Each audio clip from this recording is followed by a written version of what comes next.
Okay, we'll call the meeting to order. It's the January 21st, 2020, first Conservation Commission meeting of the new year. Happy New Year, everyone. Happy New Year. And Don, we have a few documents to sign. Certificate of compliance, we got the revised plan that the commission was looking for. Yep,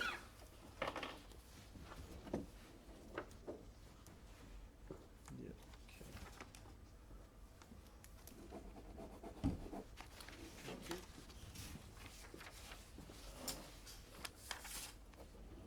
And we'll hold off on the other two until we have to,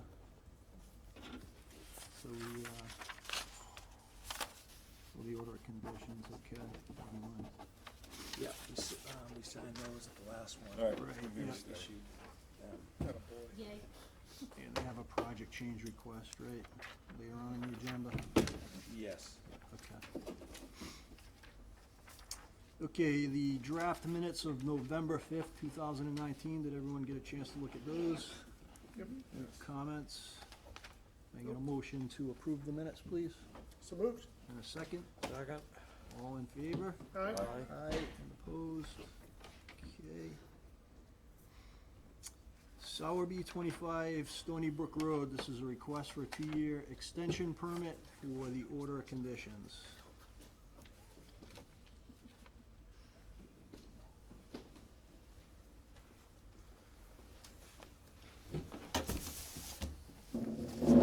Good evening. Hey, good evening. Hi.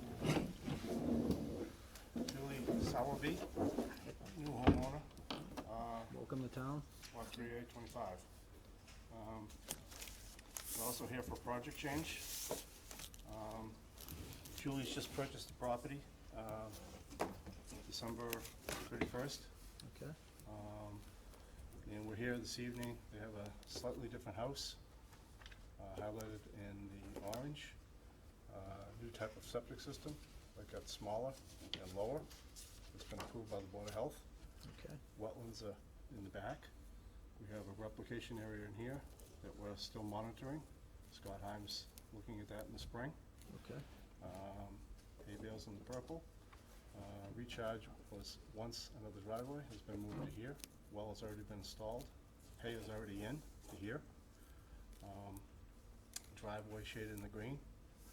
Limit of work, we were here back in October of 18 for project change. Limit of work on that project change was here. We're now moving it in here, reducing the amount of work by 730 square feet. We're still replanting this area and this area, totaling 2,500 square feet with shrubbery and wildflowers, as is that. Okay. Wildflowers. Essentially it. Retaining wall is less, grading is a little bit less. Driveway is a little flatter, a little lower, Footprint of the building, the structure is about the same. slightly longer, 10 feet longer. Okay. All right, I think that looks pretty straightforward to me. So this is a combination project change request and 2-year extension. Yep, there's a, like I said, the hay is in all the way around. We have a bunch of stockpile area that's here. They're anxious to get started. They're applying for a building permit within a couple of weeks. And as soon as the weather breaks, they're gonna break ground. Okay, any questions or comments from the commission? Yep. When they're done. Through the chair, we have a question. Bring to your attention. Sure. Yes, a couple things. One, the erosion control barrier, looks like the silt fence might be all right, but all the straw bales that are in there are all pretty much shot. Okay. The erosion control barrier will need to be refreshed. Yep. And then the larger question is, you mentioned that the wetland mitigation is directly behind the lot here. Yep. And is still under, annual review for success. Have you given any thought to if anything needs to be done to that area, especially if any kind of machinery need to get in there, like how that would be accessed, or? Well, we would access it through this driveway. We're pretty confident that this spring this is gonna pass. We've had discussions with Scott in the fall, and he's gonna look at it again, as soon as it's appropriate, probably 1st of May or mid-May. So, we had one little weed, I think that was presenting a problem for us before. So he needs to go back and take a look at that. Yeah, I think, Cause we looked at the 2016 report. Yep. And there were two areas, so Yep. one was meeting the threshold and Yep. area two Yep. was barely meeting it. Do you know if this is one or two? This is the one on the right-hand side is the lower one. Okay. That's the one that's okay. All The right. one that we had an issue with was the upper one. It's two different levels. Right, This one on the left was a little bit dry. okay. but if you needed to change the elevation of that, you're confident you can get in? Oh, we don't envision changing that. Everything's all stabilized on the bottom. We So sure hope that's we not don't wanna do in that. as bad a condition as was observed apparently. In 16? Yeah. Yeah, correct. We've had some issues with some deer, a few years ago, out there. Okay, but you'll have access to the area through the driveway if you need to get back there? Correct. Okay. All right. That was all I had. Okay. All right, any comments? Okay, if I can get a motion to approve the project change request as discussed, So moved. and a second, please. Second. All in favor? Aye. Aye. And if I can get a motion to issue the 2-year extension on the order of conditions, So moved. and a second, please. Second. All in favor? Aye. Aye. Okay, Thank you very very good. much. Good luck.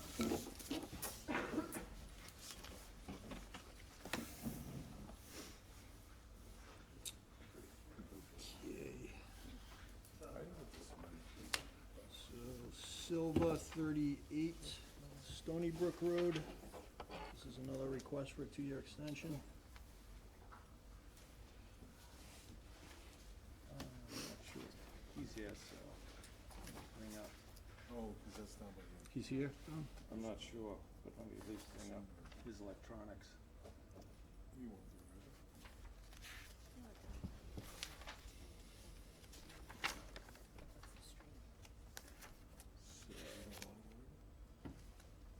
So, saying, Dave Markadant, is the consultant. Bay-Bale silt fence are in good shape, speak on the conservation lot. The excavation and framing is done, but needs to be approved after windows are installed. Hopefully this week, most of the earth moving is done, some landscaping after septic and front yard is put in place. Also, basement garage floor needs to be poured. No interior work has been done in terms of plumbing, so they still need time to complete the project. Okay. We don't foresee any issues though at this point? I don't think so. I don't think so. Looks pretty straightforward, okay. Okay, if I get a motion to approve the 2-year extension of the order of conditions for 25 Stony Brook Road? You're right, 38. Oh, was it? Okay, I should put my glasses on. Yep, 38 Stony Brook Road. So moved. And a second, please? I'll second. All in favor? Aye. Opposed, okay. Very good. All right, McLaughlin, 1 and 3 Oakhurst Road, this is another project change request. Yep, So He's we've got a out. few Yep. trees they want removed, yeah. looks like. Yeah. Find that for ya. Let's see, applicant photos. Where are my photos? Oakhurst Road. We skip 7. But it has a water course on it. That's a sketch plan. One of the trees look like it's in pretty rough shape there, Yeah, that exactly. pine tree. Right, so, I don't know if you guys remember, when the application first came in, we just had edge of lake through here. Right. And they basically had like an erosion control, kind of like a straight line. Then when they learned the BVW was here, they made adjustments and they put this finger up through here trying to save some of the trees. And then the owner had concern about this large white oak that was growing over. So when I went with Gary to look at it, we looked at all the trees. you know, and we thought some of them were problematic, especially these white pines, the pine up here. Some of the other hardwood, the hardwoods like black birches, they seemed fine, but it just didn't seem like this would be a good place to, especially if you saw those pictures I sent. Yeah. This tree is, you know, not looking that well, and when some of these trees come out, the pine here might be more exposed too. So, what he was hoping to do was to take out, the trees that he mentioned and replace them with like 12 or 15 shrubs all through here, so the area would still have canopy with the trees that would remain. But the pines and that one white oak were considered problematic. So it was 2 pines and the 1 white oak? Yeah, let me show you the pictures. So you had, and you had smaller ones associated with it, so we'll drop this. So, That one this is- is the finger right here, you know, Yeah. so starting, you got this pine right here. Yeah. And then you've got, that's the same pine right there. So you got that. That's that big, so you got this pine here and these 2 small ones. Yeah. So those would be the 4 down close, all through here. 1, 2, 3, and there's the big one. And they're there again. And then where's the white oak? So coming up, so there are the 4 again. And one of the pines is the side pine, not even Over the that big house. one, are actually on the house now. So here's the white oak right here, right there, right there. And then you've got the pines that are right behind it. So you get the white oak here and you get the large pine. This is the end of the finger right Okay. here. So the white oak here, I've got an aerial of it growing up. I take it, here it is right Yeah. here, going over Right, to, okay. over the roof, so you got the white pine there.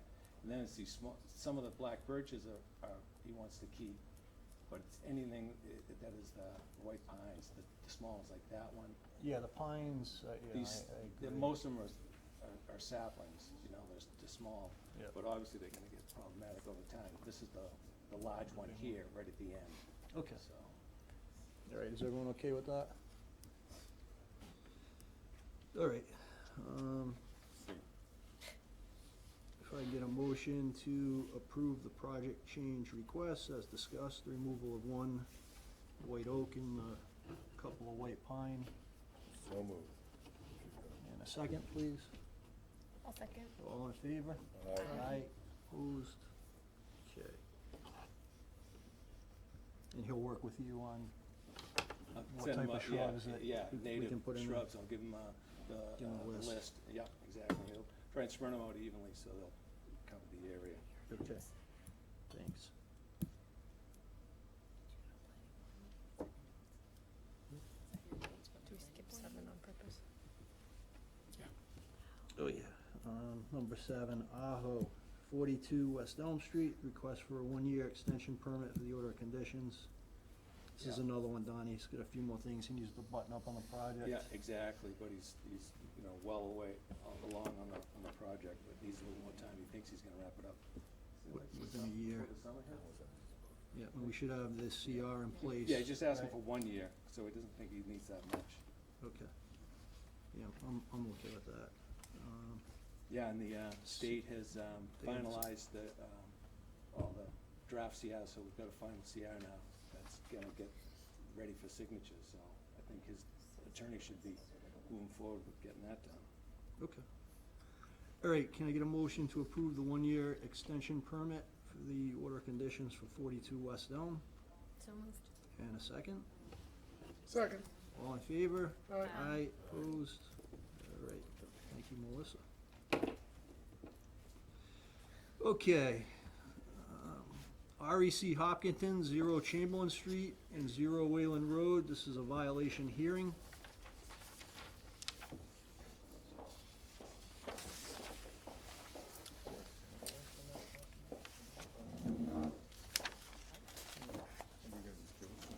Good evening. Good evening.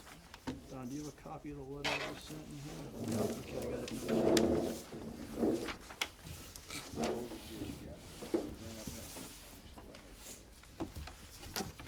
Okay. So you got a copy of the letter, Ms. Sherry? The Commission sent, okay.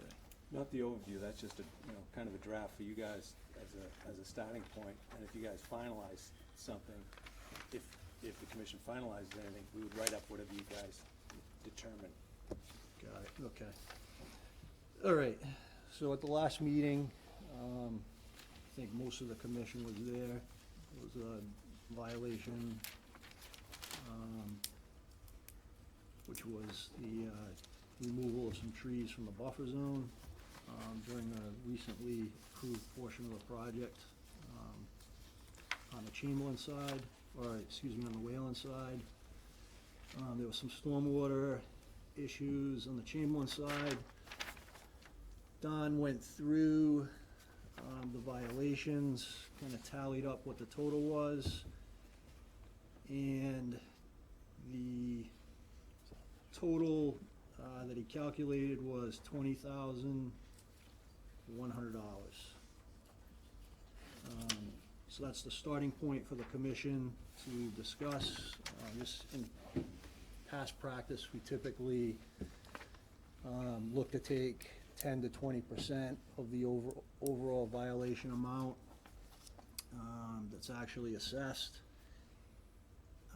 And then we also typically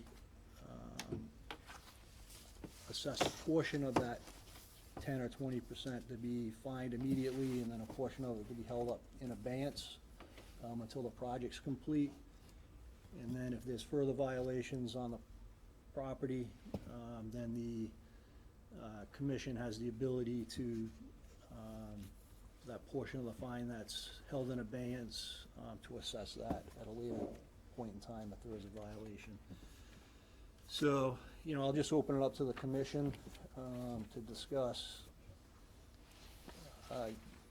what your thoughts are on what portion should be actually assessed immediately and what portion should be held in abeyance. I have my thoughts, but I also wanted to open up to you folks to get your input as well, so. Is there any extra copies of that letter? I can post it. So we haven't received a copy of that letter, that wasn't, Yeah, this was- that's what you were saying, Don, right? This was It's actually a basically- memo to it's a- the it's a- commission, Okay. sorry. It's a starting point, it's adding up from the date, you guys provided the date. Yep. All we did was just plug in, because each one is a per violation. But as you read the regulations, the commission has wide discretion to make assessments. So that's why I was like, well, whatever I'm writing doesn't mean anything, So if the commission comes up with a decision at the meeting as a group, then we write it and present it to you. But right now, it's just a working draft for them to. Okay. Yeah, so That's fine. before the commission actually starts our discussion, I think it would be helpful, because I did talk with Mr. Mastriani a couple times since this violation happened.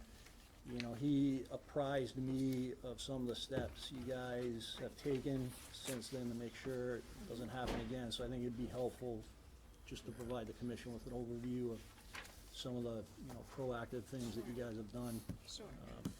Why don't I start, and then Sure, I'll go ask Scott and George to join in. So we were before the commission back in December when the issue was identified, and we came for the discussion. Since that time, we've taken a number of corrective actions to basically stabilize the site, bring the site up to code, and as well as put into effect some additional oversight and management.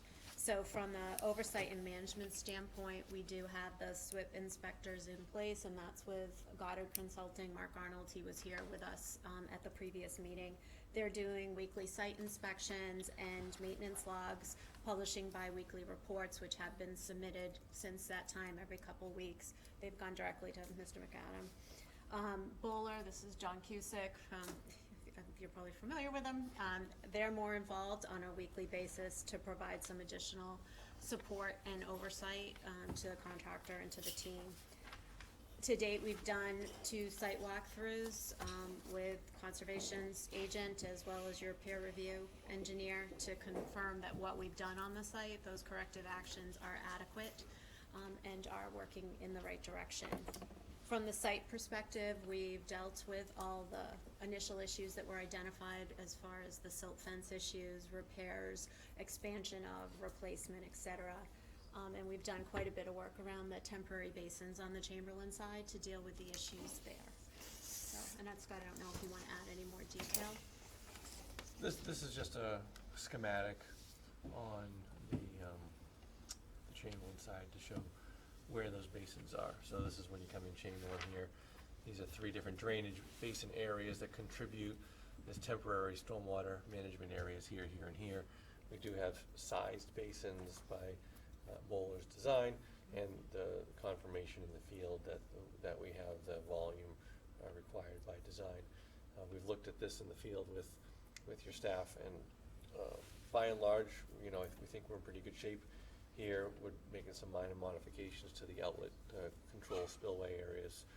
We have diversion pipes and check dams so that there's no water really leaving the site now in an uncontrolled fashion. And the reports go through the corrective steps that have been taken during that 1-week period and a checklist of anything that's outstanding. So short of having there's some disturbed shoulder areas that still need a little bit of stabilization, but with this frozen and snow-covered ground right now, that's not much of an issue, but we're just preparing for stabilization measures once that we have that exposed soil again. Other than that, the site is in a good, big picture condition right now to sit as its condition for the time it's needed to go to the next step of this project. We also then did the Wayland side survey that was requested of your staff, and this isn't colored up, but we just identified spots within the buffer zone here, where tree clearing was done, but it all was within the permitted area. Nothing went beyond what the order of conditions called for. We just sort of went out of sequence with respect to pre-construction meetings and whatnot. So we did provide that to Don via email as well. Okay. So, just to clarify, so you've been retained by Yes. REC Correct. going forward on the project, as Yep. well as Bowler Yes. as the Yes. project manager? Yes. Okay. Okay. We're out there weekly and then before and after each storm and working directly with the contractor, and he's being very responsive. All right. Matt, did you have any comments? Just I guess a question on the basin figure. I don't know if it's, this is a question more for John. So the basins that were built that we looked at on Friday, have those been as-builted, surveyed in some way to determine what their volume is based on? There has not been an as-built survey by surveyor. I know the contractor went out there and measured them off to make sure they were the proper size. I've gone out and done a visual of them to see how they generally look, and they appear correct. There has not been an actual as-built survey of them. I think what's frankly more important than the survey is just to monitor them, make sure the water that's getting there is getting there. We've actually provided some bypass, like this one doesn't quite need to be as big as it is because we've bypassed some of the clean water from it, but we've still kept the size of that. So I think it's really critical that we make sure that the water is getting to that and it's functioning the way that they need to. Okay, because I know that especially the one in the middle, I think we're calling it Basin 2, where it was kind of added to a sort of very odd shape now as far as, ensuring that that has the right capacity. Yeah, and that's the one where I think it's been bypassed. There's kind of an area that comes down here. You can see we've got some flow that really kind of concentrates. What we've done is the clean water on the, we've captured before it gets into here and diverted that outside of it. So we're not essentially putting clean water through disturbed areas. To be conservative, I did not strip that out of the calculation. I wanted to keep this as big as possible. So if we took that out, it would likely be half the size of what that would be when you actually run the numbers. Okay. And then, I guess, question for you, Scott. When we were out there on Friday, we had talked about some of the outlets of the basins didn't really appear to be sufficiently armored. Correct. Has that all been addressed now? So that's on the short list of Mr. McCura. I went out there today to see if it was done. It wasn't done yet, so if you went out there, but it's on his short list of things to do. Okay, I think that definitely should be done before any more precipitation For sure. falls. Yes, we're in agreement on So that. any idea, being on the short list, when it'll get done? We'll have them done by the end of the week. Yeah, all it's talking about, so at the outlets of these, The spillways are a little bit too low, so that we're not getting full basin capacity, so we're just gonna add additional stone on those outlet areas. And the stone in the areas, I think, John, you would agree, was undersized. Yeah, so essentially, we had some smaller stone that was placed on top of the spillways. What we're gonna do is just put some larger, heavier stone, just so from an erosion standpoint, if you happen to get a very, very large storm, some of that smaller stone wouldn't be impacted. So the smaller stone would stay in place, you just put a larger stone on top of it.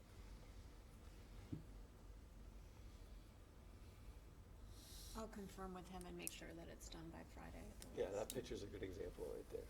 So we're gonna fill that crevasse up with Yeah, so additional stone. the issue that we had was that, so you've got, obviously, the bottom of the basin is here, this is the outlet, the stone that's there currently seemed a bit undersized, and then it really should carry all the way up this side, because if this gets to full capacity, it really starts flowing significantly.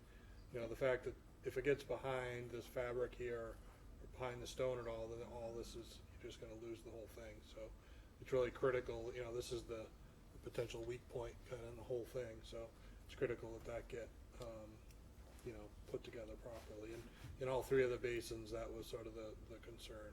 Yeah, we're in agreement there. Okay. May I ask, those pictures were taken when? Before the recent snowfall? 17th, Friday? Friday. I'm just looking at the weather. It's supposed to be above freezing for the rest of the week with a lot of the rain coming by the end of the week. You should be able to do it tomorrow. It's not that big of an effort to, dump some stone, for sure. So we'll talk to him tomorrow, make sure it's. Okay, thank you. Okay, well, we appreciate you being proactive here and, addressing the issues that Matt and Don have identified at the site. And, in speaking with Mr. Mastriani, I also appreciate, the fact that, he did acknowledge that there was a mistake made on site, that the controls weren't in place with the contractor, so the oversight was a little bit lax. But, he did basically, admit to that, which we appreciate that, so. I just want to open it up to the commission now. So it's a $20,000 violation that's been tabulated. Again, we typically, or historically, with these types of violations, particularly when the contractor is working with us to bring the site back into compliance, we assess a 10 or 20%. Then a portion of that is held in abeyance, and a portion is assessed to be paid to the town. So I'll open it up to you folks for discussion on, what we feel is appropriate. So when you say assess 10-20%, and the abeyance is the 80%? Yeah. Or the abeyance is we do part of the 20% and we hold the rest of the 20% in abeyance? Typically, it's, If you folks said 20%, you would assess a $20 20% fine, you would hold 80 in abeyance, and then if future problems, then you could look at the 80, at the 80%. You could, and then if you had a future problem, you could say, all right, well, let's do half of it, let's do all of it, let's do whatever, there is no set standard. Everything's unique, so you guys look at the whole issue at hand and figure out what you think is appropriate. Okay. What stage is construction at right now? The utilities are in the road, and the road's paved, and is that? So on this side here, the road is paved, you've got the waters in there, the catch basins are within the road. The final drainage basins are not constructed with the pipe going to those drainage basins. You can kind of see them in the back, the sediment basins are in front of them. So the roadway infrastructure is essentially done. The finalization of the drainage to go to the final basins is not finished yet. So the catch basins are plugged or something, or the pipes, or where are they're going to the temporary? Yeah, they'll go to the basins for now? temporary basins, or if not, it's diverted to it. This one down here, essentially, the last one in the cul-de-sac, it's plugged up. because you can't drain to that, so that will essentially overflow to it.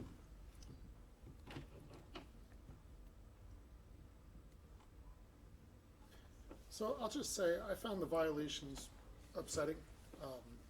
I think we found them after you guys came in with initial proposed homes. And then we looked at a map, and then I looked at Google Earth and saw the clearing, and that's where we started to say, oh my gosh, look how much has been cleared. I wasn't at the last meeting, but I did watch it on TV. And it just struck me that there was a kind of,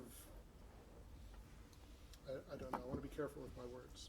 We're in the woods, cavalier attitude to how the clearing was going. With that said, if I'm understanding, Jeff, what you're saying about the 10-20%, a $2,000 to $4,000 fine on a project of this size seems like a pittance to me. And I would argue for a much more substantial percentage to be paid up front.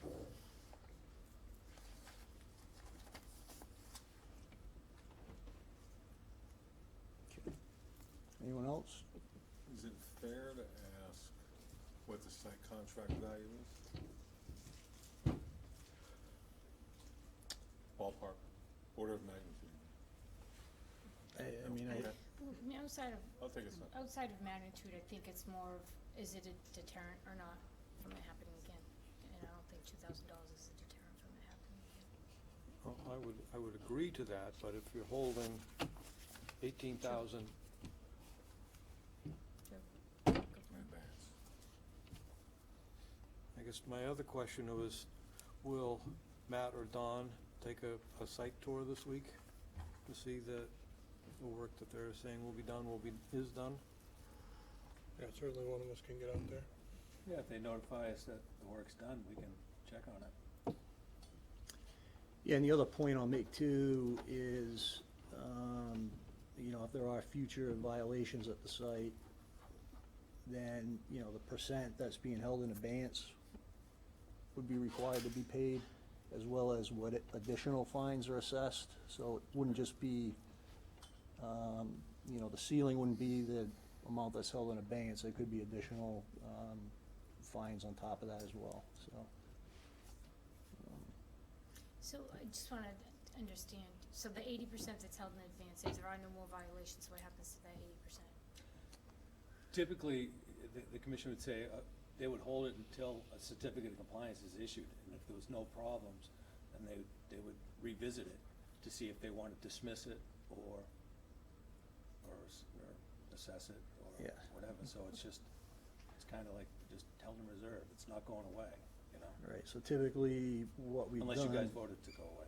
Yeah, so typically what we've done is, as long as there are no future issues at the site and the contractor is doing what they're supposed to do out there, in good faith, and is in compliance with the order of conditions, then usually it's waived, typically how we do it. If there are future violations, then, you know, we go back to the table and discussing on, you know, how much gets assessed, whether it's the full amount again, depending on the nature of the violation and what additional fines are associated with those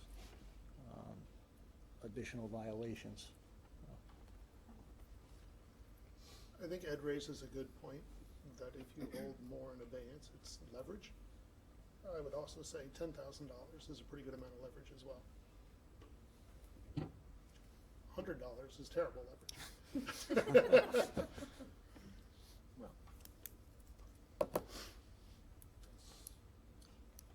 As far as the reports, the bi-weekly, did we say? Yeah. Bi-weekly? Are those things that Matt gets copied on to take a look at, Are you or not talking, typically? Yeah, they come in and both Matt and Don review them, right? yeah, you talking the erosion SWIP reports? Yeah. Yes. You're on the I email. believe so, yeah. Yeah, so we've gotten the construction status report, and then we got one on January 9th and one on January 16th. I thought Matt was copied on I think those. so. I think he's in the email chain. And we've had 2 site walks over the last few weeks with these guys as well. Yeah, I guess,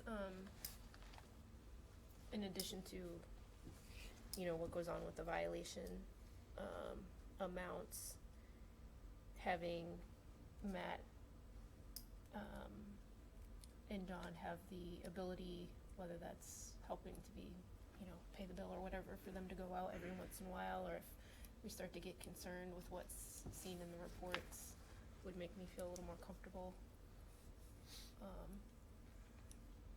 I know that reports can get written every 2 weeks and people get busy and they don't get read, and then things, you know, can tend to slip, and just because it's written in a report doesn't always mean it gets followed up on, so I would feel more comfortable if they were given the latitude to do a site visit, you know, once a Weekly? month or weekly, whatever, by one, I mean, depending, I trust the reports and whatnot, but a lot of times there's checklist items on there that unless someone is really keeping an eye, they will Yeah. just, you know, reports can sit in a file and not necessarily get followed up on. Right, yeah. And if we wait, you know, 2 weeks for them to go out and do another inspection, that's 2 weeks where something was put in a report and we're kind of assuming it gets corrected, but Yeah. it's not always at the top of the contractor's list. Right, no, for I think things to do. that's a fair point. Yeah, there's not much activity going on at the site, and it doesn't make sense for you to be out there as frequently. But once the work, you know, starts to get rolling, I think it makes sense to have you guys looking at those reports, and if it makes sense for you to do a site visit, and be out there, then, you know, the commission has the latitude to have you go out, and take a look at it, do the inspection, so. I mean, if that's part of what that, you know, money that's being held is for, or how that gets, Yeah, I think That's that's for the, consultant yeah, that's the consulting consultant fees. fees. Right, Yeah. and then if, the more we're out there, and if we burn through it, they have to pay more, right? you know. But, Cause Yeah, it so is from- in the middle of the woods, it's not something that people Yeah, drive so by all from the time. my so- perspective on a project of this size is, usually after the pre-construction meeting has been held, I'll kinda go out and start to do somewhat regular inspections, you know, talking to Don, if he's already been out there, I might not go out. You know, read the SWIP reports and make sure, I mean, the thing obviously to look for on the reports is there something that said, you know, the consultant, Goddard has pointed out, says this needs to be addressed, and it's showing up 2 or 3 reports in a row without any action, then that kinda catches my attention that, okay, we need to at least put a phone call and say what's going on with this. And usually with me, if a project seems like it's going smoothly and everything seems like it's being handled well, you know, I might start out going out there weekly and then kinda cut it back as time goes by, but that being said, you know, if you guys want me to do a weekly inspection out there, or however often you want, I can just work it into my schedule that it just becomes, you know, part of the routine. So if you wanna say, you know, do it weekly for a month, and then if everything's going fine, go to bi-weekly, and then monthly, you know, I'm here to do whatever you guys need, so. and then I've always given Bob and Matt the direction. You're reading the report, then you're going out and you're seeing if it actually looks like what the report said. And if it doesn't, then we tend to go out more. If Right. it does and everything's moving along, we tend to go out less because a trust is built up, you know? So it's usually more at the beginning, and then it sort of peters, you know, as it goes. Yeah. Yeah, I think that makes sense, Matt. You know, we'll defer to your judgment rather than laying out a definitive schedule. I think going out once a week, you know, initially for the first few weeks makes sense. And if things look like they're in check, you know, we can pull that back to every 2 weeks or every 3 weeks, depending on how much work's going on. Also depends on the weather too, you know, Yeah. if it gets into the deep freeze and everything's frozen solid, You then don't need to be out not there. gonna be much moving, but if, you know, if things warm up and we're getting a lot of rain or melt or whatever, then it's, you know, more likelihood that something bad might happen. Okay. All right, well, so what I'd like to suggest, I wanna kinda move this along here, we've been talking about it for a while now, we have other things on the agenda. I think 10,000 to me, you know, 50% seems a little bit high, given the fact that the REC has been proactive, they've hired the project manager, Goddard Consultants, been hired now to oversee this. And given the stepped up site inspections that Matt's gonna be performing here going forward, you know, I would suggest 25% paid, and then 75% held in abeyance. I'll throw that out there and just get your feedback on that, but I'd support that, and I'd rather see money spent on actual review Inspections. and inspections and erosion controls. Works for me. Works for me. I'm okay with it. Ted? I don't wanna rock the boat anymore. Okay, so let's just, if I get a motion to that effect, please, I'll make the motion. and a second. Second. All in favor? Aye. Aye, and opposed? Okay. All right, thank you, folks.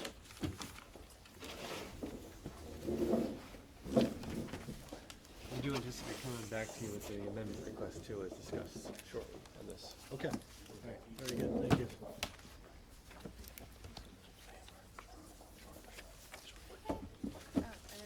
Okay, Petrozzi. No. Oh, We've got no? Franklin Road. Oh, Franklin Road Solar LLC. Which one you gonna read? Pull that up.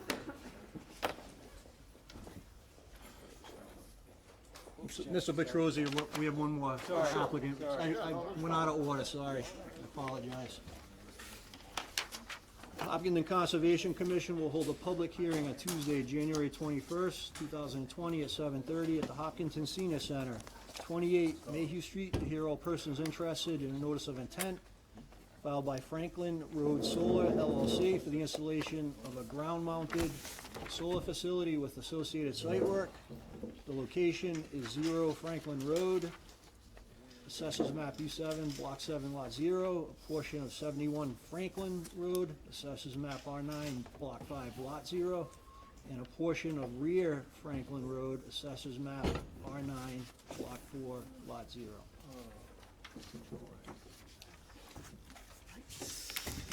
Good evening. Good evening. Ooh.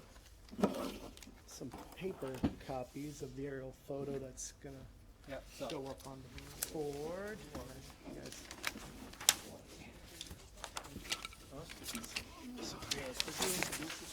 Yeah, no problem. Nick Fasandola, Level Design Group, civil engineer for the project. With me is Pedro Rodriguez, the applicant's representative. If there's anybody in the audience, a couple extra copies. That's the board up there. Yeah, good. Thanks, everybody. All right. So, here on behalf of the applicant, representing them for this notice of intent application, we were here before the commission, I believe back in November, for resource area delineation on this same property. So hopefully this site is familiar to most of the commissioners. What we have here is a proposed 5 megawatt DC ground-mounted solar facility, which will be located within this area of the parcel. The total parcel area is approximately 86.37 acres, so that includes this entire area up through here. We recently had the property subdivided through the A&R process. We divided off this portion of the site up here. That's a separate parcel, and that is the Ashland and Hopkinton Town Line. That parcel is approximately 1.84 acres. We then divided the remainder of the site in Hopkinton into 2 parcels, which kind of runs up through here, this edge of the parking lot, and over through here. That's about a 15.8 acre parcel, and that contains all the site appurtenances for the former Liberty Mutual Test Track facility. There's an existing 77,000 square foot, I call it industrial office building with associated septic system, stormwater management system, and site utilities and parking. So that's all remaining on its own parcel. Then we have the remainder, which is approximately 69 acres, where we're going to be, we're proposing the proposed ground-mounted solar array. So that's just a little bit of the work that's been done to date. So we've had that plan endorsed by both Hopkinton and Ashland. Just to kind of refresh the commission's memory on the on-site resource areas, as part of the in-place ORAD, we have a BVW located in this area right here. We have a second BVW identified in green in this area. The yellow is the buffer zone. There's a 36-inch culvert which connects these two BVWs. And then we also have isolated wetland in this area and up in this area here. We have an intermittent stream coming up through this area, and we have a local jurisdictional intermittent stream up through this area right through here. So kind of quick refresher of the on-site resource areas on that plan. All the buffer zones, 50, 75, and 100 are shown in yellow. Green is the BVW. Purple are the isolated wetlands, and light faded orange are the intermittent streams. Portion of the site is located in the Town of Hopkinton Water Resource Overlay Protection District that generally runs through this area right through here.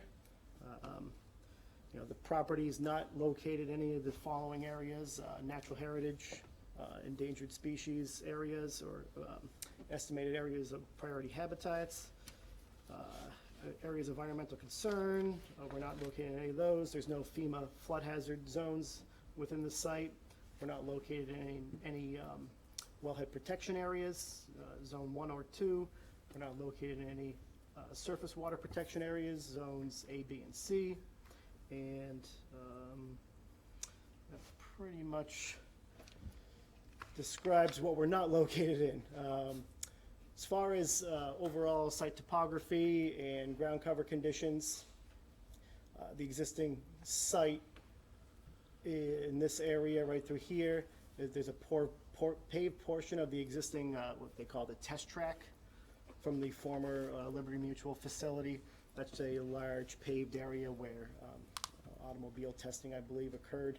There's an associated paved driveway which leads from this main paved driveway up through here. So this section all through here is existing paved area.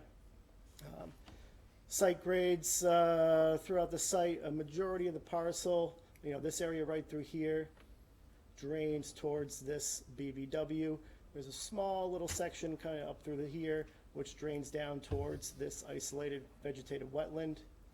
There's a small portion around this isolated wetland which drains towards that area, and a large portion of this area drains towards this BVW, and this portion of the site up through here runs overland towards this on-site pond. There's really no formal stormwater management system for the existing paved areas. There's a small paved inlet, so essentially stormwater from this portion of the driveway right here, just runs right into the wetland area as exists today. So as far as the proposed development, as I stated before, we are looking to construct a ground-mounted solar array, capacity of 5 megawatts DC as shown here. The solar panels will be mounted on a racking system, which the racks have 4 points of contact with the ground. They're typically screw anchors in most scenarios that are driven into the ground about 3 to 4 feet. And those are adjustable to accommodate various terrain where the system is being installed. Is there any battery storage? There is. I'm getting to that. We have battery storage and main transformers for the project will be located in this area. The utility company prefers to have those as close to the main access of the site as possible, as they're required to be provided easements. So they'll be providing an easement up through this area to access the main equipment and battery storage. There's also a small equipment pad in this area right here, and a small intermediate equipment pad located in that area right there.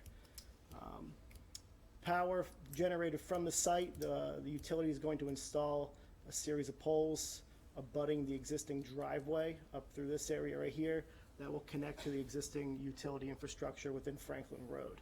So there's three-phase power in Franklin Road, so it's not a large or a lengthy connection for the utility company to make. So overall, site disturbance as shown on this proposal, as I stated before, the development parcel, which was divided off, which I'm calling Lot 1, is approximately 69 acres. As shown, we're disturbing 28 acres. Majority of that disturbance is tree clearing and stump removal.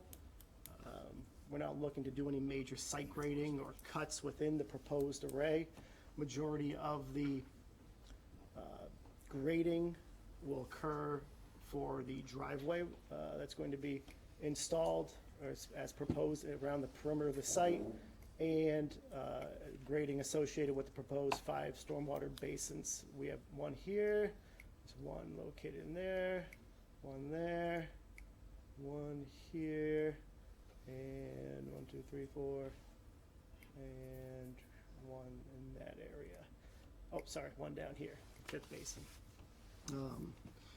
So this will leave approximately 60% of the site in an undisturbed state. The applicant's committed to holding that 60% or 41 acres as undeveloped, as undisturbed land, and they'll be working with the town on a way of preserving that unused land area. So we're not looking to install this project and then come back, a few years later and look to expand in a different area. So we're committed to this footprint and, looking to preserve the remaining site as open space. There'll be a large portion that could be dedicated up through this area with the existing pond.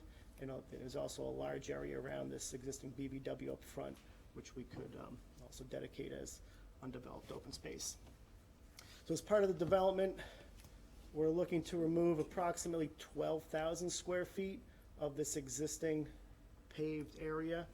We're going to be using part of this paved area to mount the proposed equipment and battery storage. So where we're putting the equipment, it's already impervious coverage today. So we're not creating additional impervious coverage to install the pads for the battery storage and other equipment. And we'll be using the paved area as proposed for a portion of the driveway up through here. The remainder of the driveway that's proposed is a 20-foot wide gravel access driveway, which will be circulating the proposed array to provide access for maintenance staff and for public safety. Let's see, what else? Okay, I think that's a good Yeah, overview. that pretty much covers most of it. Yeah. One thing that I wanted to add, so we submitted our application, or NOI, an application for special permit back in December before Christmas. And I was notified by the Hopkinton Land Trust recently about the trails that are located in the property. There's one trail that is being maintained by them. And then, the rest of so the red trail is maintained by HALT. The blue trails are now maintained by them. And I went back to Liberty Mutual to see if there was some sort of agreement with someone else or easement for those trails, because they provide public access. So as of right now, those trails don't have actual legal public access. One thing that we're committed to do, and I met with HALT yesterday, is that we're looking to preserve most of these trails. So that's one of the reasons why we will be looking to allocate 60% of the property into open space so they can manage that, and that will provide legal access to the public right now, because as Liberty expressed today, they're technically trespassing, and we also found a hunting stand in one of those trails while we were surveying. So I believe that if HALT is going to be managing, that's something that is not going to happen. There's that trail that goes, the red trail that they manage.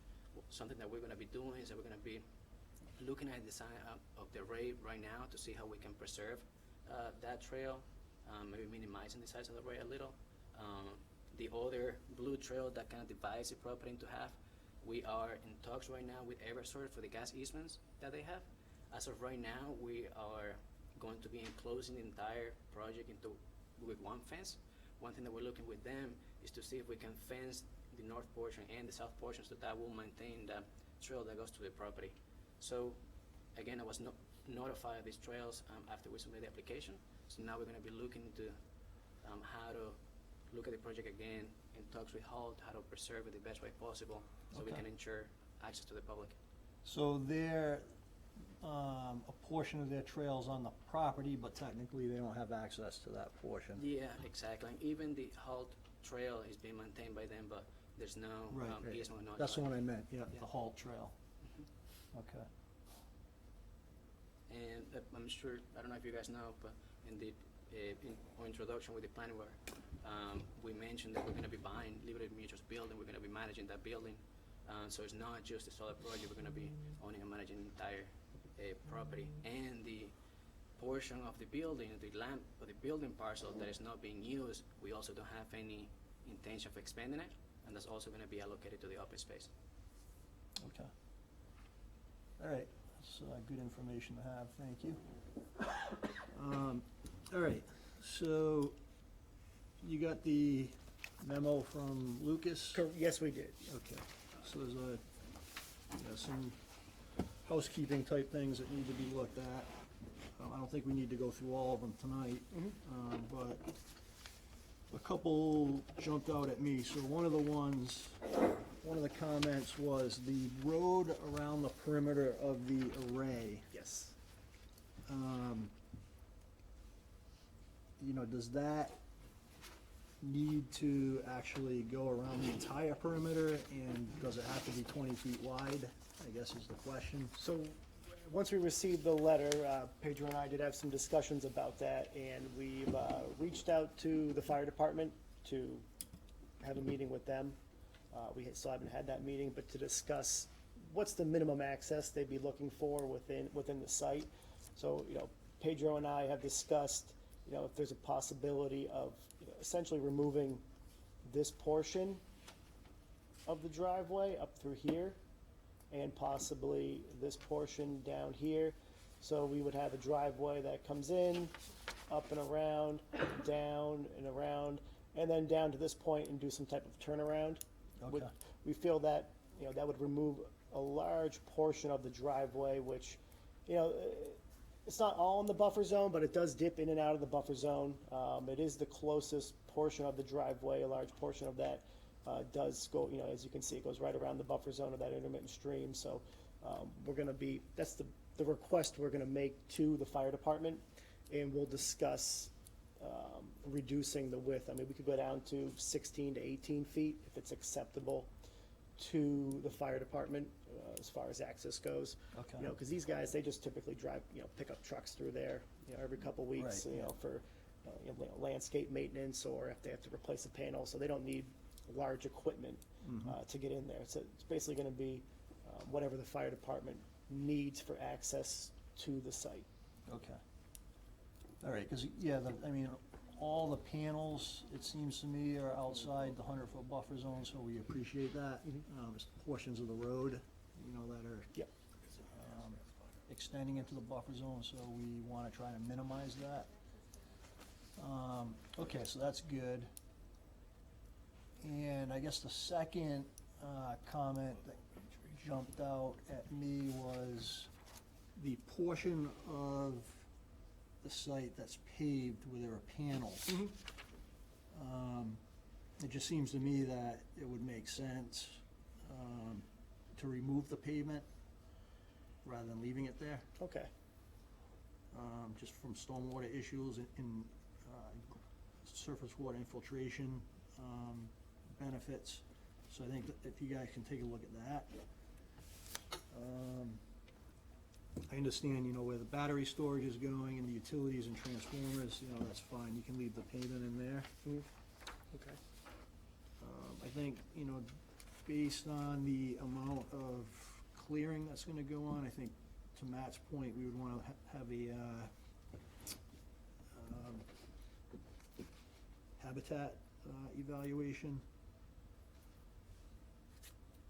performed. Some of the other, a lot of the other ones were fairly, you know, minor in nature, it's kind of some cleanup type stuff. Yep. And recommendations on phasing, that type of thing.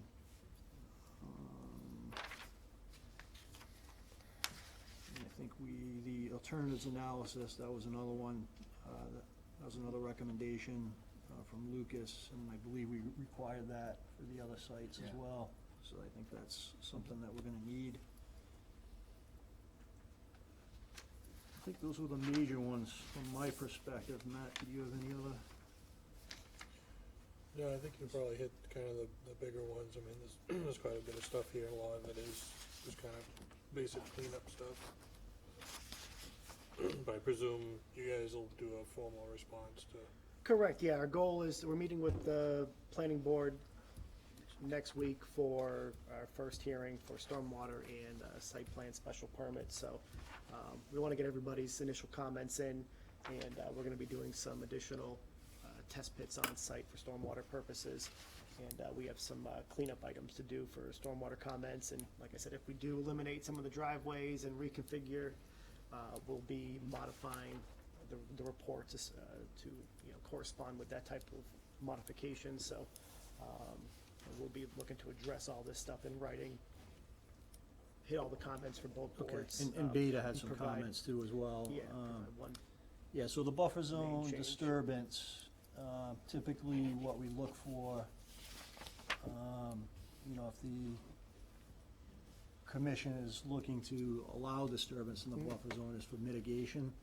So, you know, a portion of the property being set aside for open space, you know, that's mitigation. The trails, another form of mitigation. Removement of the pavement, you know, within the arrays, you know, we look at that as a source of mitigation as well. And then obviously, you know, if you can get the road reduced in size and not as extensive, you know, that, I think that's something that we look for as well. And then, those are my comments, I'll open it up to the other commission members for their questions and comments as well. Was the road paved? Is it a paved, or is it a? what's The, surface so of it? the, I can show you on here.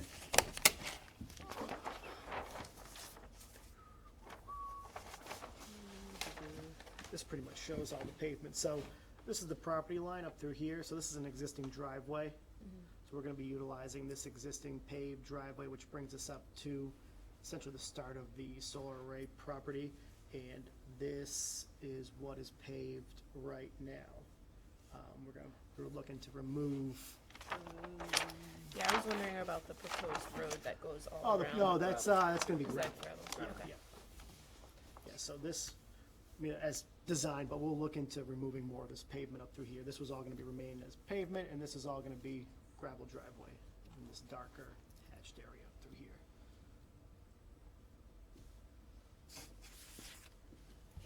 The 28 acres that's being cleared, is that on the total project or just what's in the buffer zone? No, that's the entire project. How much is in the buffer zone? In the buffer zone, let me grab that right here. Yeah, there it is, up there. Yeah, I did a, at Don's request, we kind of did a breakdown of existing and proposed buffer zone disturbances.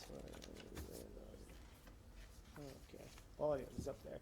It's approximately, so BVW buffer zone is about 88,000 square feet, Okay. and So this is what they submitted Correct. originally, and then typically, if there's, existing disturbance like the road, you know, so they broke it down, those numbers further into what is, previously disturbed and, you know, what is undisturbed. Yes. So total buffer zone to an isolated wetland, which we identified in the corners of the property, it's about 33,000 square feet.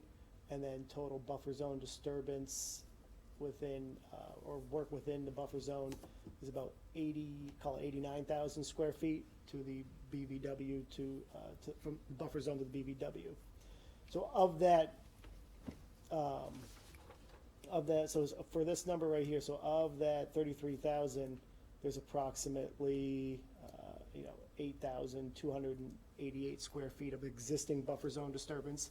And I define that as, the limits of the existing tree line. Obviously, if you go back to when this building was built, I believe in the 60s, there was probably much more disturbance, and there, was the filling of the wetland and the installation of the culvert between the two BVWs. But as we go down through here, the existing disturbance in the buffer zone to the bordering vegetative wetland is about 56,000 square feet. And that's mostly around the test track area, buffer zone for that, when that was installed and how it was maintained. So there's a significant amount of existing buffer zone disturbance, which, is detailed through this breakdown. And I think we're gonna be able to improve our numbers, if we can get, excuse me, a large portion of that driveway that goes around the isolated wetland, we'll be able to limit our buffer zone disturbance even more.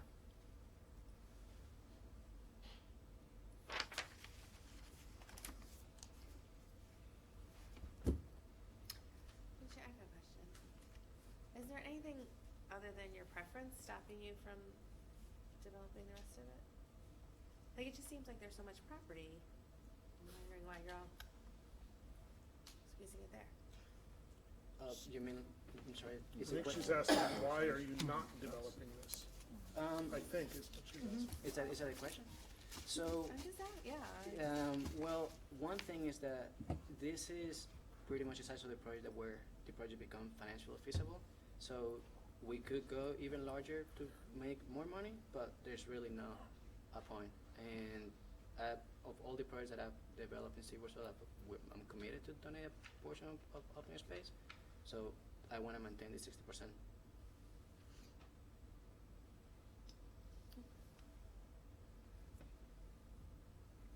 I just think it's kind of, I don't know. Like, most of the projects we see, they're squeezed into all this thing, and that's why they're not buffer disturbance. This one, you guys seem like you backed yourself into the corner. Just curious, that's all. Well, I think, I'm thinking of the road, I'm thinking about the fence that's on the outside of the road, and I can't understand all of the markings, but it looks like there might be electrical wires maybe that run outside of the fence then? I see. So those I see lines, these two lines here. so this is, the purple one, the purplish one's the erosion control line. And then this is gonna be the fence line. So the erosion control line's beyond the fence line because we have to clear beyond the limit of the fencing so that the panels aren't shaded. So this is, way out, and that would be closer, but it looks like we're coming really close to the 50 in a lot of these sections around the wetlands. We are with And with the given that there clearing, is yes. land here, couldn't this be shrunk and expanded here, and then we're encouraging less on the wetlands, and you're not losing your panels? Well, if we, you start doing And then you that, fit the road in, and correct, but then, then you start, it wasn't delineated, but, there's likely a wetland up Well, sure. along this area right here. Right now, we're about 150 feet away from the edge of the pond, with our clearing limit up through this area. So if we push further out this way, we're just gonna be in the buffer zone of, one that's not marked on the map. of the pond, yeah, that is correct, So, these are isolated wetlands, so the buffer zone's, local. And Right. this is, Wetlands Protection Act, buffer zone area that would be associated with this pond. Right. I just, the lines that are getting closer to the 50 And, make me wonder about the road and the fence. we understand, and the goal is to keep the project as compact as possible. I mean, it looks like it's kind of spread out all over the place, but, we're doing our best to keep any infrastructure and panels outside of the 100-foot buffer zone.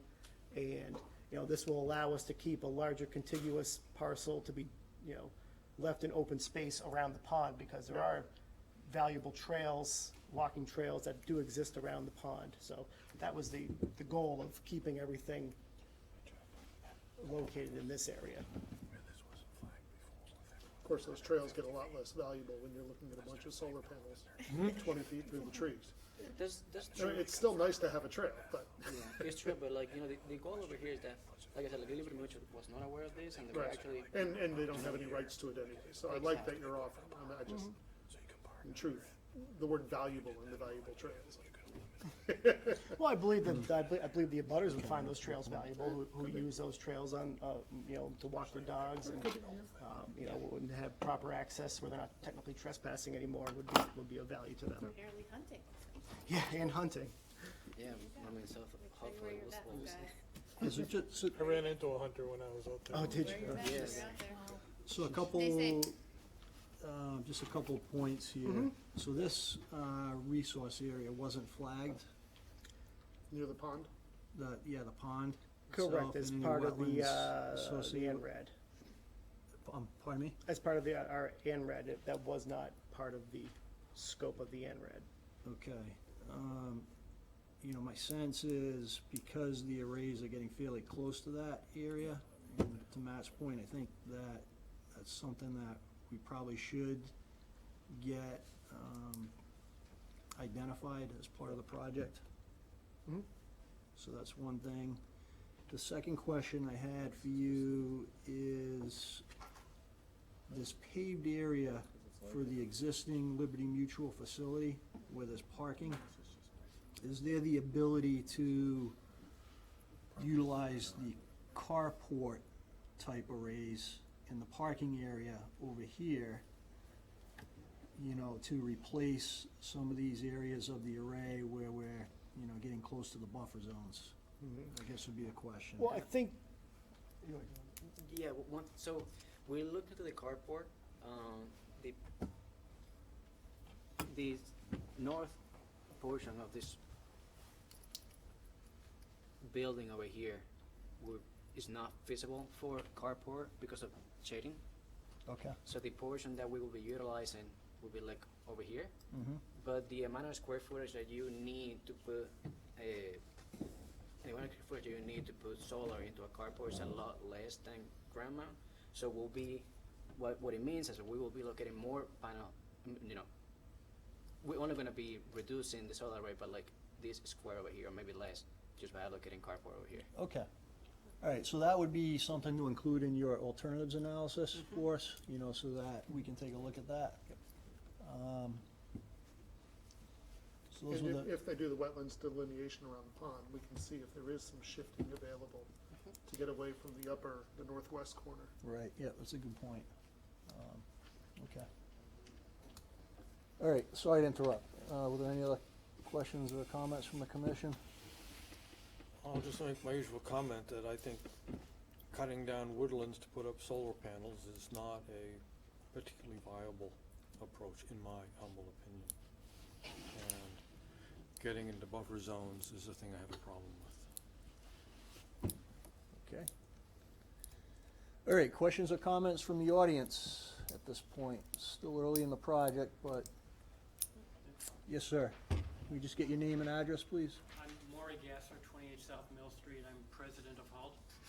And I just like, I need to say something because I did send a letter to Concom Yep. about our concerns. And that was before I talked to Mr. Rodriguez here. And I think it's possible that we could come to an agreement on how the array should be configured and what concessions can be done.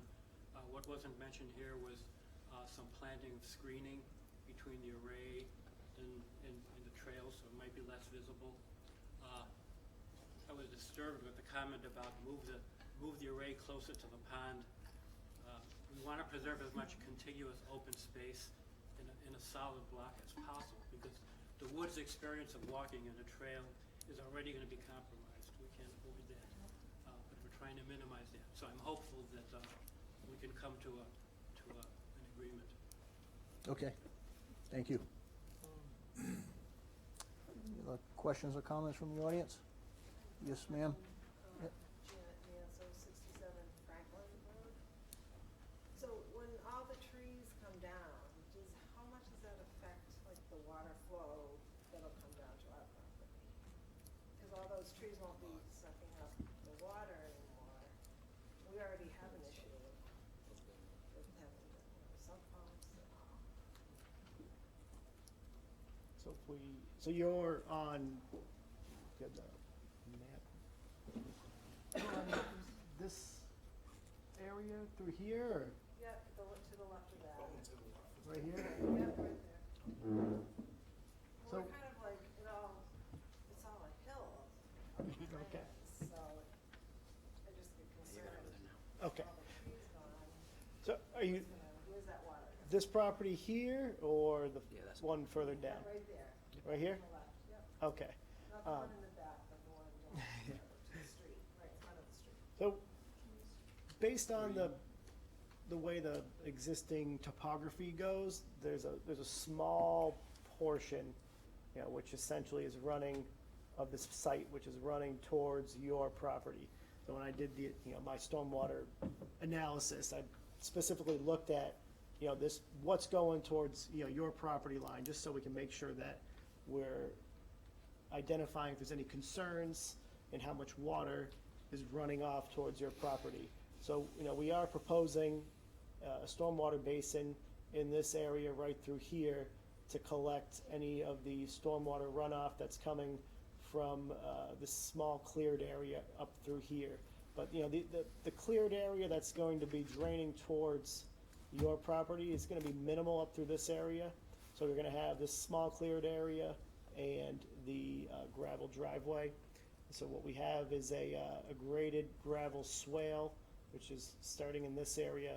It's running all the way down to the pond, and it's collecting that water that's running off the land prior to it getting to your property line.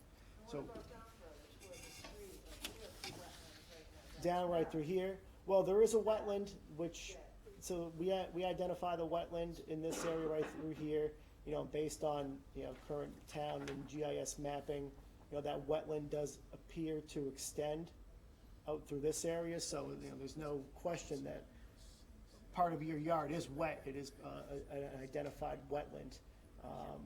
So we're also installing a pond, a small stormwater basin in this area too, with a swale. So we're trying to collect any water that's kind of coming down that property line. We're gonna direct it towards the stormwater basin, and then that's gonna outlet towards this wetland out through here. So the water's still gonna go towards the wetland, but we're gonna slow it down and release it at a controlled rate, so it's not increasing the amount of flow which is going towards your I property. don't think we can handle an increase as far as our house, our basements. Mhm. But a majority of the site, like, as far as the site grading, this little area right through here is what essentially feeds this isolated wetland. Where a large portion of the ray is, that all that water goes towards this large wetland, which then drains into the pond. So a majority, so this whole area, essentially up through here, the existing site, all this area, is all draining towards that pond, whether it goes to the wetland first and then to the pond, or it flows directly into the pond. So most of the water from this site isn't reaching your property. I understand that your property is likely wet because you do have a wetland identified in this area right through here. We're not increasing. But we're not, based on the calculations provided to the town and the design measures we're implementing with the swales and stormwater basins, there should be no increase towards your property. We have Beta Engineering is contracted by the town that does a peer review of their calculations and the study and the swales and the engineering controls that they put in, so they're in the process of reviewing the engineering design as well and have provided comments to these folks, so that's part of the process as well. Any other questions from the audience? Question on the tree removal around Yep, my just, house. can we get your name and address, please? Yeah. Steve Glidden, 65 Franklin Road. So that's, my property is at the top of the hill there, right? Okay, And their property was down at the bottom there where it's wetter. yeah. But up top there, yeah, on the right, correct? By that pool there, that's your pool?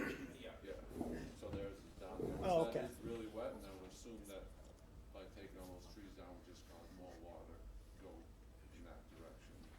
But you guys will See, study that, right? it's essentially this same thing I said to the previous comment, so that there's really a small area which drains to this isolated wetland. There is an area that does drain to it, but, you know, for the most part, it's a very small, area. There is a lot of water that Correct. does come down through, they don't show that much on there, but there's, from that isolated wetland up top that comes down to the other one, there is quite a bit of water that flows through there. And it is wet for a good part of the year, it's not, you know, just in the winter and springtime there. But my question was more about being able to leave trees along those, property lines, or is those trees, do you cut those trees down all the way to the edge of that property? No, we're gonna remain, I believe it's a 75-foot buffer, at least minimum through this area right through here. Purple marks or, Yeah, that purple mark is the edge of clearing. Yeah, this doesn't have like a key, so maybe you can explain to them what the erosion control Sure, barrier no is. problem. well, that can't be 75 feet to the edge of the property line, is it? Or is that what that is, 75 feet? I'm like right there? From here, right through here, oh yeah. That's That's 100, this plan's at 120 scale, Okay. so it's, 120 feet per inch. But, From which line? yeah, this is To the the north outer- property line. Well, if your bar scale's correct, it's nowhere near 120 feet. I would say it's What 50. sheet you going to? Let's see, Barely. I think 225? This is not 120 feet. No, he said it was Cause that's 75. over 50 between there and there, So I just have one more question. Yeah, no problem. How do you that access can't be that set, that property? Oh, right. right? Said 75. It's not which is- 50 feet. Equipment stuff, you go It's not through even- the wetlands, or how do you get through that to construct the solar array there? Like, are you able to go through the wetlands in order to build this, or? No, we don't have to cross or impact any wetlands to get to those areas. So just to reiterate, at the closest point, there's about 43 feet, and that's in this area right through here. We can work on that. And then for the most part, this area up through here, we did our best to maintain at least 75 feet up through here. But we'll be working with the planning board on that. So it does pinch down by this, right here. You can, if you wanna come up here, you By can this show you little on this. area right through here, that's correct. So yeah, right in this area right through here, we're about 43 feet from the edge of, where we're clearing. But you can see it does, and then it kinda just follows this little path right up through here, where the edge of clearing is. So at its tightest point, 43, but we are, as you go over towards the pond, you're about 75 feet. And we can work with you on that if you wanna see a certain value, you wanna see 75 throughout the whole length, we can be more than happy to work with you. Thank you. Yes, sir. Aaron Rosenblum, 10 Bryan. I just had a question on the gas easement work that they're gonna start in the next year or two. And in conjunction with the construction expectation start date of this project, it seems like there's gonna be a lot of disruption to that same area that's running through the wetland down the middle of the project. Digging up to the 12-inch pipe that's going in there. So are you gonna dig at one time, or is it gonna be multiple cuts? Like the same So- time Eversource does it? So as far as the Eversource project goes, we're not affiliated with Eversource. They're gonna be working within their allowed easement. And I believe they've received the permit through the Conservation Commission late last year. So that's for work through here, and I believe there are some wetland impacts, Well, work. all the way through. Yeah, it goes all the way. It does go all the way through, but where the wetlands are is in this area right through here. And, you know, we're obligated to maintain this corridor for the utility. So, you know, we're not gonna be doing any major work. We're still working with National Grid to see what type of fencing they're gonna allow, as Pedro described earlier. You know, whether they're gonna require us to fence this south portion of the array as one fenced-in area and fence in this northern portion as a separate fenced-in area and leave this corridor. You know, we're gonna do whatever they, you know, want us to do at that point. And, as I described before, we're gonna look to work with the fire department to minimize our gravel roadway, so we're hoping to be able to remove this section of roadway that crosses the easement and then just have one driveway crossing located in that area. So we're trying to, you know, keep the disturbance to that transmission easement, you know, as minimal as possible. And we don't wanna have our workers on top of, you know, high-pressure gas lines. So there's gonna be coordination with the utility, you know, whenever any digging is done on the site. Yeah. Don, we haven't gotten a construction schedule from Eversource. We have a construction sequence, I think, in the NOI. Yeah, the Ashland denied the project. Yeah, I saw that. So I think So the whole holding thing up. may be delayed Okay. based on that. Yeah, we, Yeah, so Ashland denied the Eversource, notice of intent. So to Matt's point, we're not certain of this, but we think the project's on hold for right now. Yeah, so, you know, I don't know what, I don't know, the construction schedule for these guys depends on when they get all their permits in place and that type of thing. So it's kinda tough really to say. Yeah. Okay, any other questions? Mr. Chairman, I have one more question. Yes. You say there's 28 acres for the site. Is that 28 acres of solar panels, or is that 28 acres including the roadway and fencing and so forth? Disturbance, so all the way up to the required trees to be cut to not shade the panels. So that's the total footprint, disturbance, land disturbance. Thank you. We should be getting a buffer zone analysis, you know, so they can show the site, how much is wooded, how much, Yeah, we don't have that already? you know, it's part of the alternatives analysis, so Yeah. you're getting more information. Right, with the alternatives analysis. Yeah, we'll be, yeah, we'll submit we'll that do this a week. whole plan colored that kind of describes pre-existing, you know, that breaks down Got the it, areas we calculated. So, yeah, we'll be working that into. Okay, so I think we're good for now. Still some work cut out for us. Can I make one statement? Yeah. So if there's any other neighbors that would like to talk to Pedro and myself after the meeting, we'd be more than happy to meet with you guys, give us, you know, take your information and meet with you and discuss any, you know, planting or clearing limits or anything, any other questions that you would have on the project. We're Nice open to area out working there. with you. Yeah. Foyer. Oh, yeah, no, There's a yeah, couch- outside, yeah, we there's don't a- wanna disturb the meeting. There's a couch out there, so you can sit Yeah. on that. But, yeah, so we'll be looking to, you know, get all the responses in writing, within, probably not the next meeting. So you wanna shoot for the 25th? Yeah, I think that's a safe bet. Hopefully we can coordinate with Beta and get all their comments addressed too. And if for some reason we can't make it, we'll notify you guys, but we'll do our best to, get everything we need 2 weeks before for revised materials. The sooner you get, the more we Okay. can get the communication going back and forth. Okay. Yeah. So right now, we'll pencil in, Might take a little bit continue to longer. the 25th. Habitat study. Yep. Okay, thank you, gentlemen. Appreciate it. Thank you very much. Talk on There you go, that. Pedro. It's your job. Thank you. You're welcome. Thank you. Thank you very much. I want to be able to do an area like a fun shape. This is not a fun shape. Like an H. Giant H. I'd like to see Like this is really cool cemetery in Wheeler, and if you look on the aerial, all the sidewalks are shaped like Darth Vader. So cool. Yeah, Jewish cemetery. It'd be nice to keep these separate. Yeah, well, all my 39 cemeteries have right Where in Wayland? These are all. If you look in the aerial, you'll find it. Well, I gotta zoom in pretty close. Just Google Orlando, cemeteries Disney with World. Star of David Wayland Yeah. Cemetery. If they're looking at it, because this is All the solar things look like. request for Well, I reconsideration. was looking at it for a project for something, and I was like, Oh, I just found it.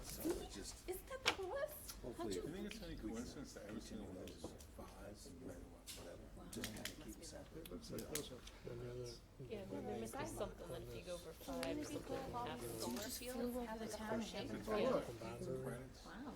that's pretty far out, it's changed out. 4.9. So these solar fields, The angle is good for you. Yeah, yeah, no, that's cool. It's Google Maps, Google Maps is the This king. guy used to like, use a star. Google and then any map. Google Maps is the king. And then if you need property lines and stuff, then you go to the GPS. If you just wanna figure out what's the bounds. And they've updated all the areas too for a while. Okay, Mr. Petrozzi, step right up.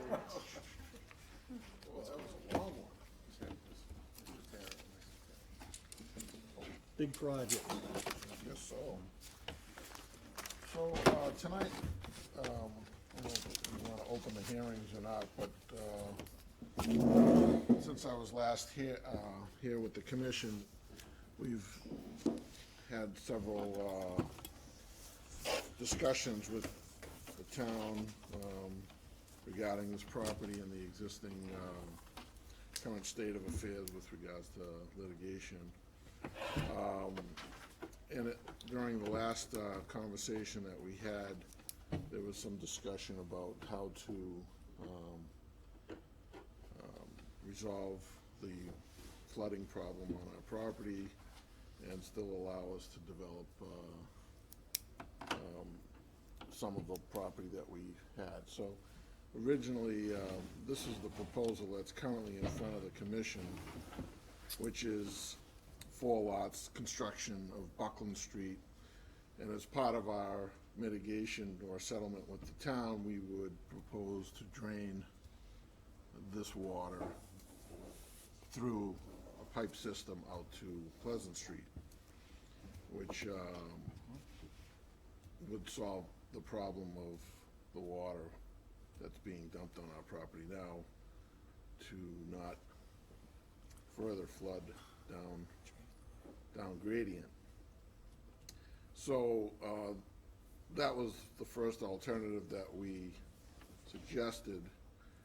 And then following discussions later on, we came up with a alternative scenario, which would be to ultimately abandon the proposed construction of Buckland Street and construct 3 houses with access from Leonard Street.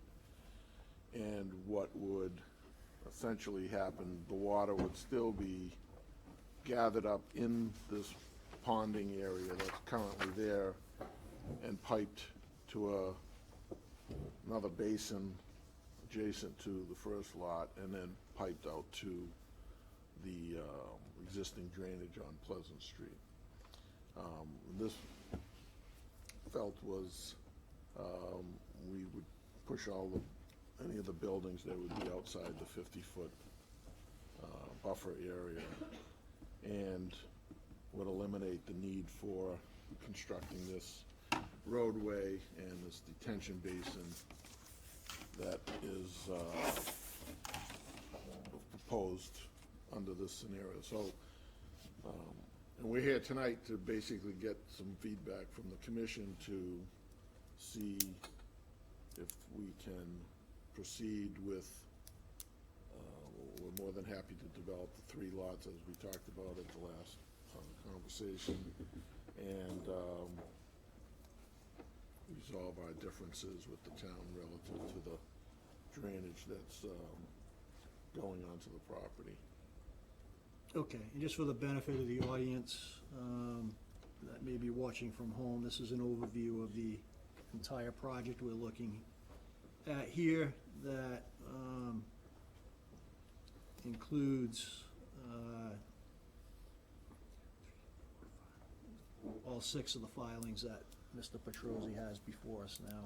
Right. So, okay. And of course, this, under either scenario, we would meet all the stormwater management regulations for the water to be discharged off the site. And this will, in a lot of ways, this will alleviate, the water that's affecting these properties down gradient, because this will be bermed up around here, and then it actually will become a little bit of a ponding area, and then discharged after it gets to a certain, it would act as a basin, but we're not calling it a stormwater basin. The water's essentially going there now. I don't think we have that plan, last Yeah, no, this plan is the one that's current, pending, for Oh, Buckland you haven't Street. submitted it to us. Oh, yeah, no, you have. I got, This is, HC 33. I got the most recent one revised February 21st. Yeah, of what? Yeah, 2019. 2019. No, you should have, well, this is January Well, this is 6, the old- 2020. Okay, he did this plan as part of, our discussion. Oh, yeah. Our Yeah, informal- so we on don't have that January one. 6th, Yeah, so- I got your So alternative. this hasn't been, neither one of these have been submitted to the commission as, official Part of the filings. oh, I'm sorry. Not okay. part of the So when record. you submitted that, this one, I have, so you didn't Yeah, want that part of the record. No, what I submitted this just for conversation with the DPW and feedback from. Oh, I thought you were gonna comments. present it at this meeting, so I put it in the file. Okay. You want me to take it out? Yeah, it's not part yeah. of any filing at this point. Okay, so it's just an because- informal discussion, I'm sorry, Right. okay. I just want, I think for tonight, I'll take them out of the file. okay, for tonight, if the commission feels that this is an improvement, then what we would do is we'd amend our filings or refile this, file this plan, and, go forward with this plan as opposed to the 4-lot project that we previously had on the table. Okay. And So just, we're not plugging up the inlet coming in from, or the outlet, excuse me, the outfall. So that's gonna be allowed to stay, so we don't have to worry about stormwater getting backed up in this Right. portion of the property by plugging that, which was one of the original thoughts that you had proposed. So that's, from that perspective, in my mind, that's definitely an improvement. The reduction to the 3 lots is an improvement. But, I want to open it up to the other commission members. I kind of gave you my feedback when we had our meeting with the town. And I just want, these folks to give you, their thoughts on how they feel about it, so. Pass it down, so. I have a question. Item 4 on our agenda, HCC 39, that is, HC 39 was the That's one the we were removing gonna the block pipe. it, we were gonna block the pipe. that's not gonna, That would that would go away under this Okay, proposal. so right now it's still in place. Right. The second question, you said, if you can go back, take that off on the yellow. So your blue line depicts a pipe Drainage. or something. Yes. A pipe. Yeah, pipe. And you said it's going to the existing drainage on Pleasant Street. What exactly do you mean by the existing Well, drainage? there's a catch basin Yeah. that's in Pleasant Street that we would, install, we'd do some modifications here to create a catch basin, a drain manhole and then a new catch And that- basin. That's an existing 12-inch, drainage that's in Pleasant Street right now. Do you know where does that go? Where's the outfall of that? It all ends up in the same spot, it's just a different, I don't exactly know the name of the Well, I mean, location. it's coming from there, going to there, going to someplace else. Well, this all goes in the same direction. This, It would be tied into the existing No, I get that. infrastructure. I get that, but the volume of water coming from there is going to someplace new now. Right. So just for a little bit of background, Jim, John Westerling was at the town meeting when Mr. Petrosi had proposed this. He, in theory, and Don, correct me if I'm wrong, Don was there as well, seemed to be, it seemed to me that this was something that he was amenable to, subject to, ensuring that the engineering, you know, that Mr. Petruzzi presents the engineering for how he's gonna tie it in, and that the existing system can handle the additional flow coming from the site, so that, you know, the engineering and the details of that still need to be reviewed by John, but And the town engineer. and the town engineer. But, you know, in theory, you know, he was amenable to, you know, this proposal of tying into that Pleasant Street infrastructure. Okay, but the proposal is to take a volume of water, whatever that is, we don't know yet. We may never know, a volume of water from over there off of Leonard Street and convey it over to Pleasant Street and dump it into the system on Pleasant Street, which is then going someplace else.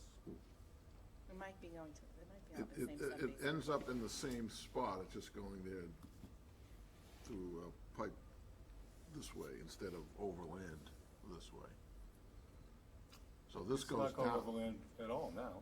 This is going across these people's properties and into another drain system that's on Maple Street Extension, and some of it goes on to Mr. Terry's property. Is that true? That's what we've heard from those neighbors there. Yeah. Yeah, so Lots of water. if you, down in this direction, so this water here currently flows this way here. Yeah. It goes in here, and then there's a pipe. But not all of it though, right? Well, what do you mean all of it? Some of it goes to Mr. Terry's property, you know, but Some of it stays majority. pooled where it is. It spreads out, but But there's, eventually, there's nothing there now, it's just undeveloped, you know, isolated vegetated wetlands, it's undeveloped, and there's a lot of sheet surface flow that ends up, you know, on various different properties, down gradient from the site. From here. Or from this entire site. from the entire, well, let's get this. From the entire area. From the entire area, so this, what's been added to the problem is the development upstream of this. This has overindulged the water that's going onto our property, and now it's sheet flowing, or flowing in this direction here, and along down to Mr. Terry. So this water currently goes across Conley's property through a channel that's in here that is a culvert that goes underneath Maple Street Extension, and it goes down a drainage ditch that discharges down past the bike trail that's way down here. This drainage goes down Pleasant Street to Main Street to the same location. So the water's getting to the same spot, it's just going there in a different route. Both of these scenarios, though, are proposing the same connection, Correct. so either way. Yeah, It's that's right. No, I'm between just one trying- and the other, It's it's, they're both connecting. This development, Can't possibly be. this has more surface runoff, as you can see, because of the Right. pavement and stuff. Yeah, but you have a, Well, we have a Basin. detention basin. This proposal takes whatever the existing water is there and holds it and takes it out. So, through the chair, can I ask a few questions? Yeah, absolutely. So, can you explain, like, on this proposed one, what you plan to do with the roads? Or the paper roads? Oh, the What's gonna be paid, what's gonna, where the utilities get, like, So, the paper street is owned by Wall Street. We have the rights in the paper street. And we would abandon the rights in that paper street, and this would essentially become a utility easement, like probably maybe 15 or 20 feet wide for the utility. So we would still be bringing in water and sewer in this direction. to And, each of the houses? huh? So does that become like part of their backyards now instead Yeah, of a this street? becomes part of their backyard, yeah. Okay. We would, this area here gets combined with the rest of the land, it becomes part of their backyard. So all the utilities that go out to Pleasant Street, they'd be like under grass? Underground, yeah. Like, but under grass, you're not gonna pave it, you're not No, gonna no, do, no, like, no access pavement, no pavement. This is all, this would be loomed and seeded, road. And then area. Leonard Street, are you gonna have to improve that? Leonard Street would be improved with pavement up to approximately here. We have to, if we proceed with this, have to sit with the fire department to make sure, see what they want. Usually they want the way to be paved 20 feet wide for access, and then we'd have to try and accommodate a turning, hammerhead turn for them to turn around. And I don't know what they do now, but would that become public, or would you No, still it's still maintain it as private. private? Yeah, Like a homeowners association? it could be. Right now, I don't know who, but there's a home down here and there's a home here. I don't know who plows their road now, but somebody's doing it. And, did you consider shared driveways? Well, this It is. looks like 3 separate, right? This is actually considered a shared driveway. We just split it with the lot line. Okay. There was a thought about trying to get another, driveway going through, but that would require a special permit and another process. So with this proposal, Mr. Petruzzi, with the 3, is all the structure outside of the 50-foot? Yes. Okay. And, so it's outside of the 50, but Inside the 100. inside the 100, all 3 of them, correct? Right. This is the 100 right here. So some, part of the buildings will be outside the 100, but, and Looks these like two lots. half and Yeah, half, whole. these 2 lots would be, the And then buildings. that one's completely in the Through hundred. the chair. This one here is completely in the 100, yeah. We're talking delineation. We should talk about Yeah. the request to extend that delineation. Yeah, so the ORAD is up. Is that expiring? Is that? Well, it did expire, but you Expired. folks, we made the request prior to the Right. expiration, so you Right. felt that I had met the Correct. Okay, Yeah. I apologize, that's correct. No, but, parameters. So the comment that I think it's Matt- expired, and then you guys would consider issuing an extension if it met, if the wetland delineation had not changed.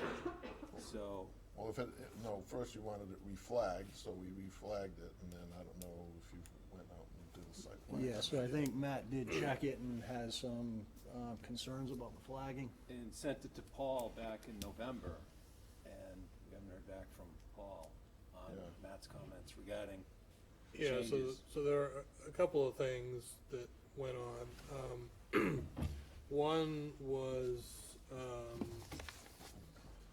flag A24. Right here. Yeah,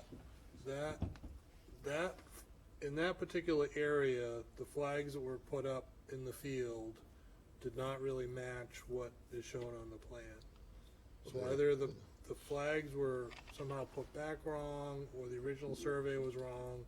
There's something going on in that area that I think warrants further investigation as far as The location of the as far as what the flagging that's shown on that plan, that matches what was originally flagged. Okay. Then separate from that, I think that boundary currently is no longer accurate. I think the wetland's a little bit larger along that whole edge.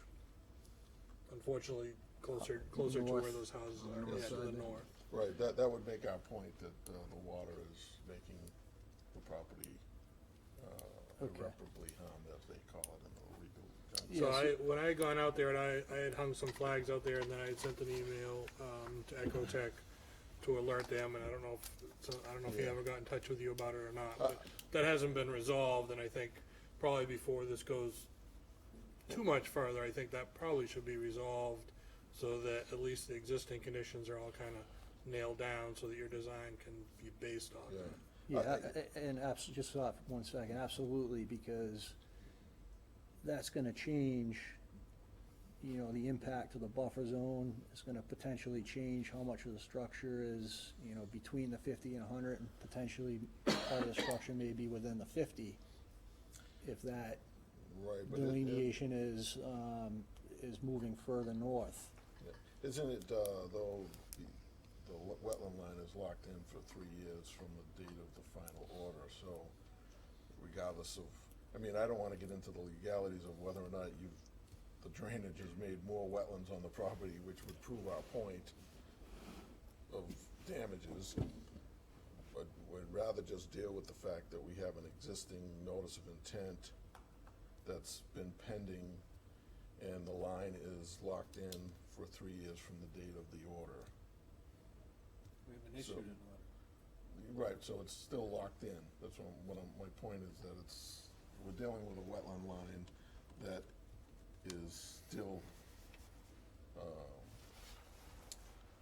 valid.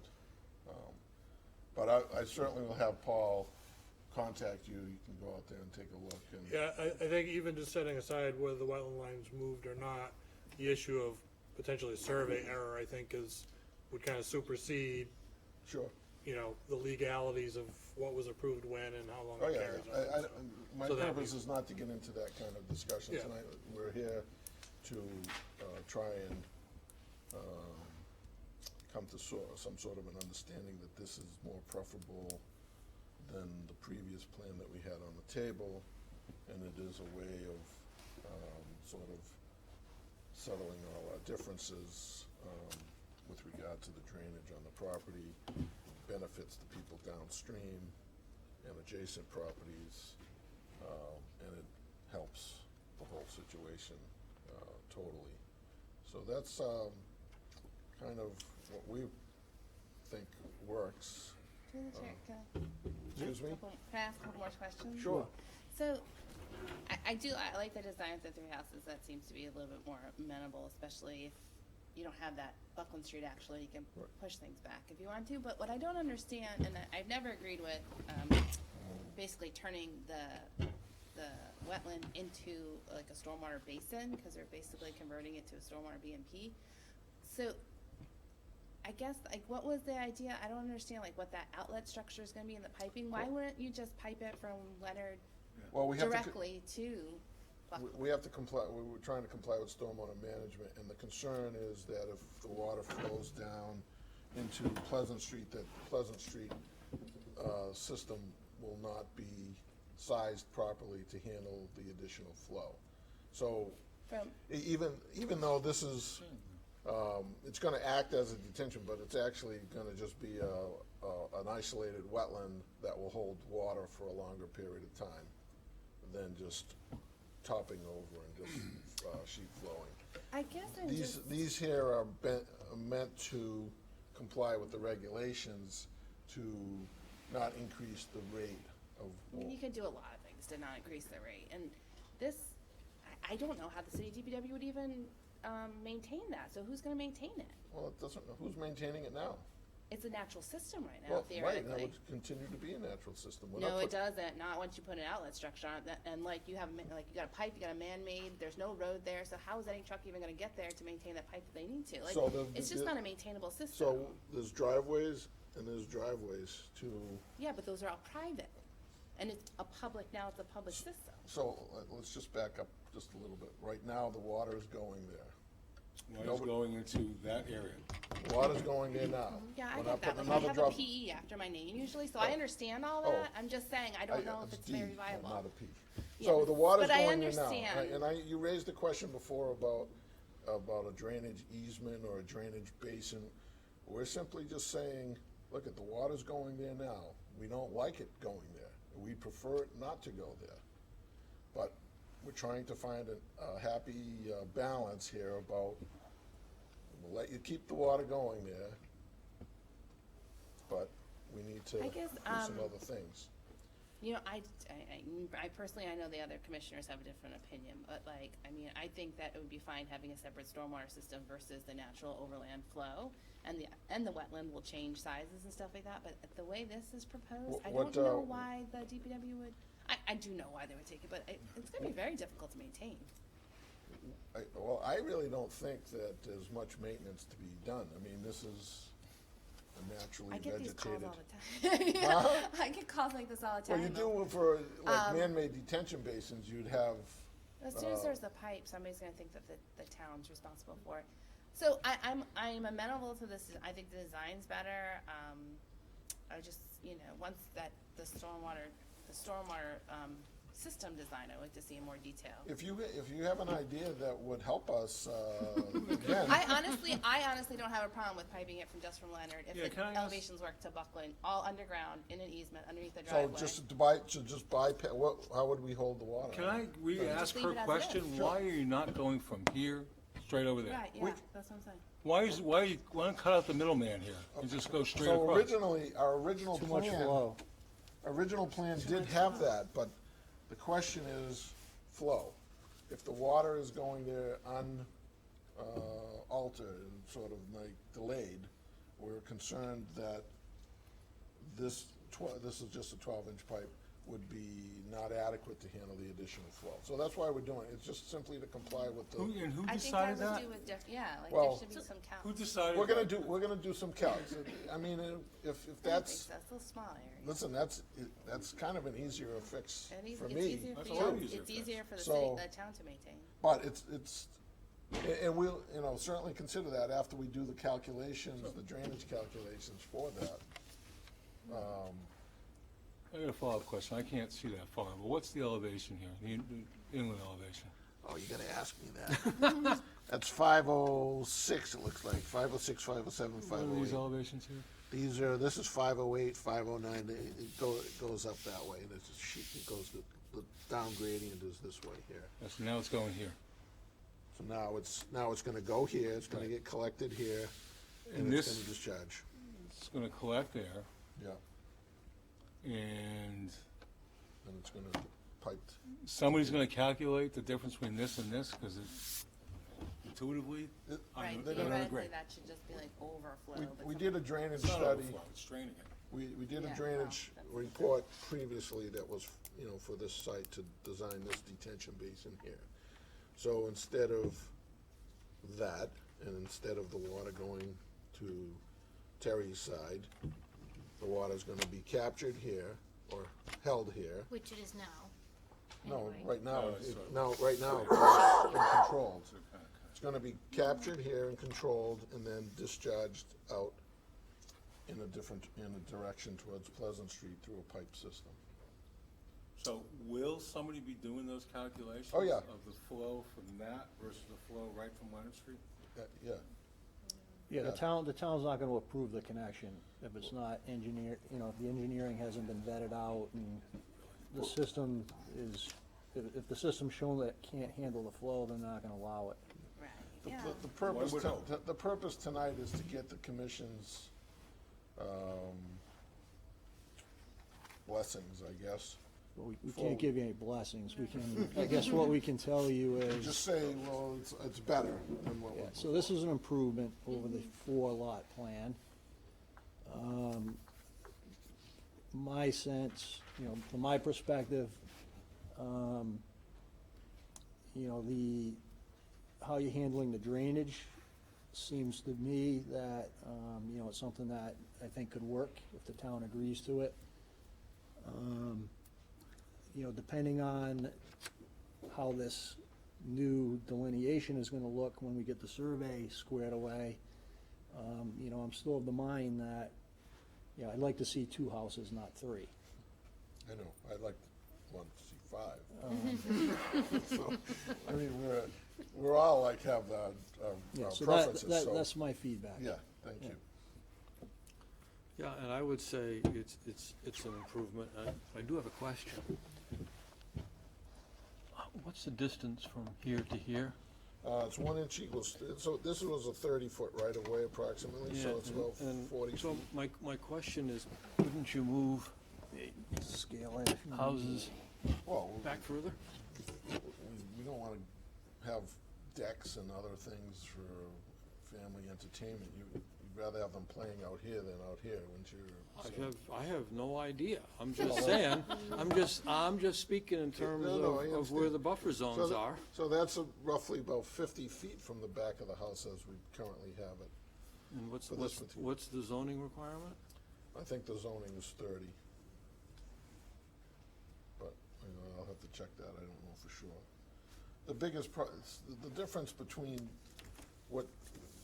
the planning board, I think I mentioned to you, the planning board wanted me to make this road wider So under this scenario, I would have had to push these houses further back this way, towards the wetland, in order to satisfy the Yeah, planning board. I know all that. So We're now- talking about this. So now, we came up with this, with the approach that, you know, Buckland Street would now become part of their backyards, and that we would mess around with the location. Sure, we could possibly play around, but this particular lot is the, you know, least intrusion. These two are the least intrusion into the hundred, so, I mean, we're doing the best we can to try and make this a happy ending. But I do think that if we can work in the same direction, we can alleviate all this other process for trying to stop the water from continually going there. And if that is the case, that, you know, that this wetland increased over the last 2 years, that's not good for the town, I don't think, from a damage Just standpoint. calm like I say.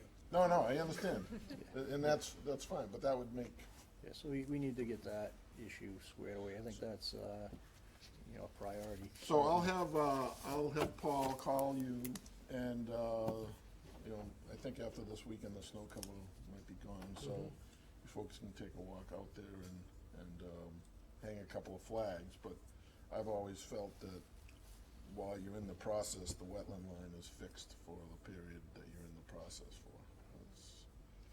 In fact, Well, to Matt's point, let's just make sure Yeah. there's not a survey error. so if I go back to the engineers and I tell them to do the drainage report and submit a new plan to the commission, we would just amend the applications, the notices of intents that are pending with the commission, and maybe probably delete one for one of these lots out back here. Yeah, it would be an amended notice of intent. Yeah, amended That- filing of yeah. some sort, or amended plan, or however. Yep, I think that would make sense. Is that like, As long as the, We did talk about notifying the abutters again, too. Not re-advertising, just noticing them. so could you get rid of like lot 4A? You don't have a 4A anymore. Yeah, no, I do, I have 1A, 2A, 3A, 4A. But if you did the new one, Then I'd have, you withdraw the 4A. withdraw the 4A. yeah, 3A becomes 4A. And the right of way. 3A, And the right of way. 3A and 4A get combined into one. And so since the Leonard Street would be improved instead of Buckland, does that just get incorporated into one of these other ones? HC 33 would go away, more than likely, because that was the original Buckland Street construction of the roadway. HC 39 was the proposal to improve Leonard Street, so that probably would stay. As a separate? Right, it just depends on what the commission wants to do. If But I it- would say keep it as a separate. Okay, Matt had one other comment as well, Yeah. Mr. Petrosi. So just with regard to the drainage, I guess I'm somewhat reiterating what Kerry said.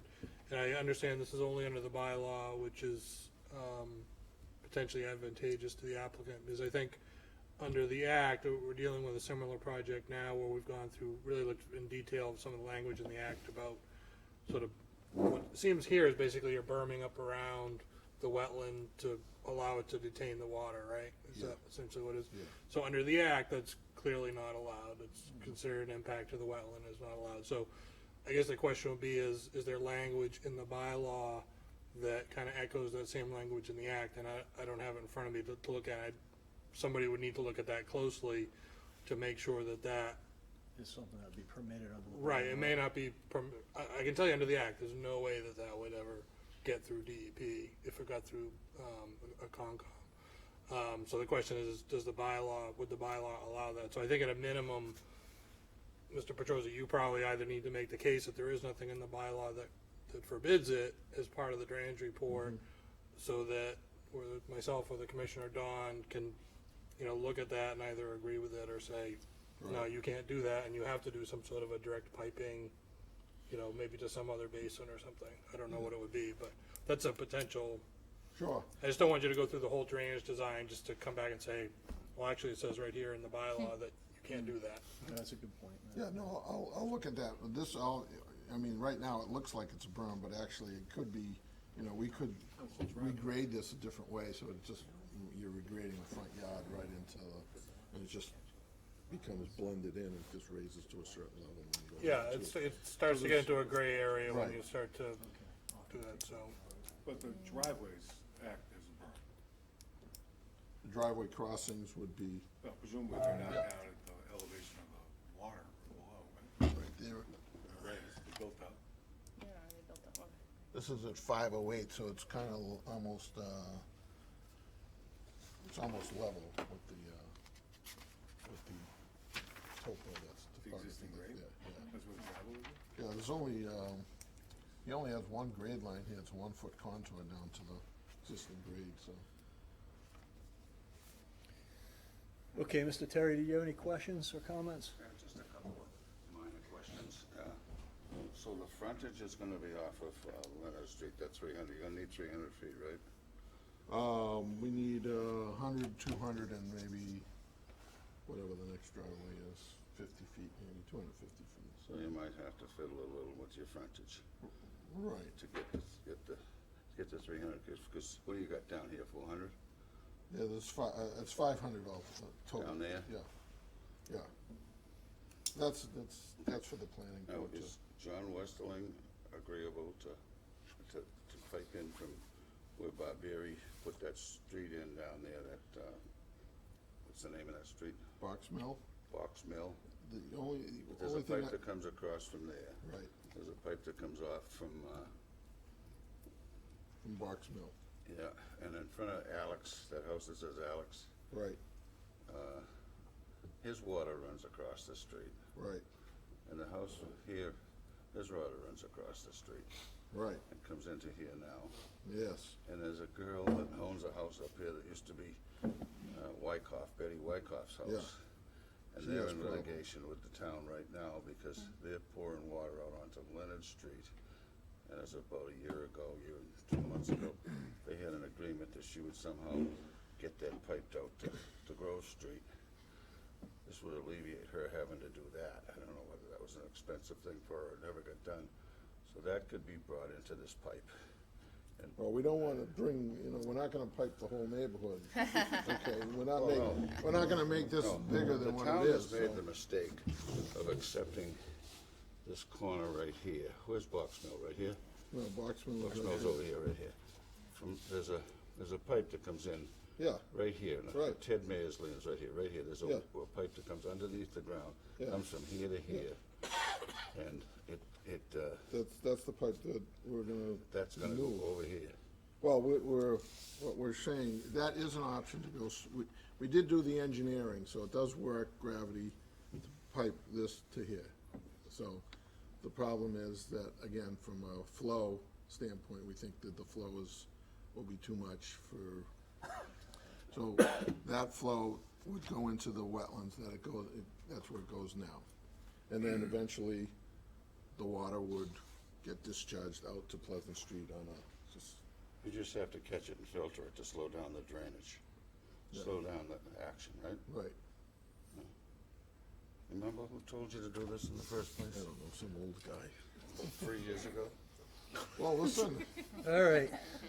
So in terms of the process, I'll have a drainage calculations and new plans, prepared to submit to the board and go to the planning board at the same time, and I still need their blessings for the Leonard Street, access. Okay. And then just share the calculations with Oh, yeah, for sure, DPW, yeah. 'cause- And so maybe we should continue this for 30 days, Okay. sometime, So we got a middle meeting of on February. February 25th. Sure, Does that work? let's do that.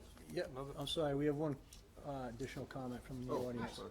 Hi, Ivy Graham, 3 Maple Street Extension. Oh, sure. So I live here. Yeah, There's no piping out to the street. Our property floods pretty bad. Yeah. And the only way is that culvert that goes yeah, under the yeah, street. this is gonna help you a So I lot. just saw 3 flags, Oh, okay, BBM yeah. flags on my property. So I didn't know if there was some other impact was gonna happen to Maple No, Street no. Extension, does that delineate wetlands on my property? We did have somebody take a look at that, Oh, but I'm not sure whether or not they were flagged for any wetlands or Oh, anything like okay. that. I But don't know. this is gonna help your property Mhm, long-term, mhm. because it's gonna intercept this water from going down that way, so. Cause this is gonna go out that way and not Right, down here anymore? Right, exactly. Okay.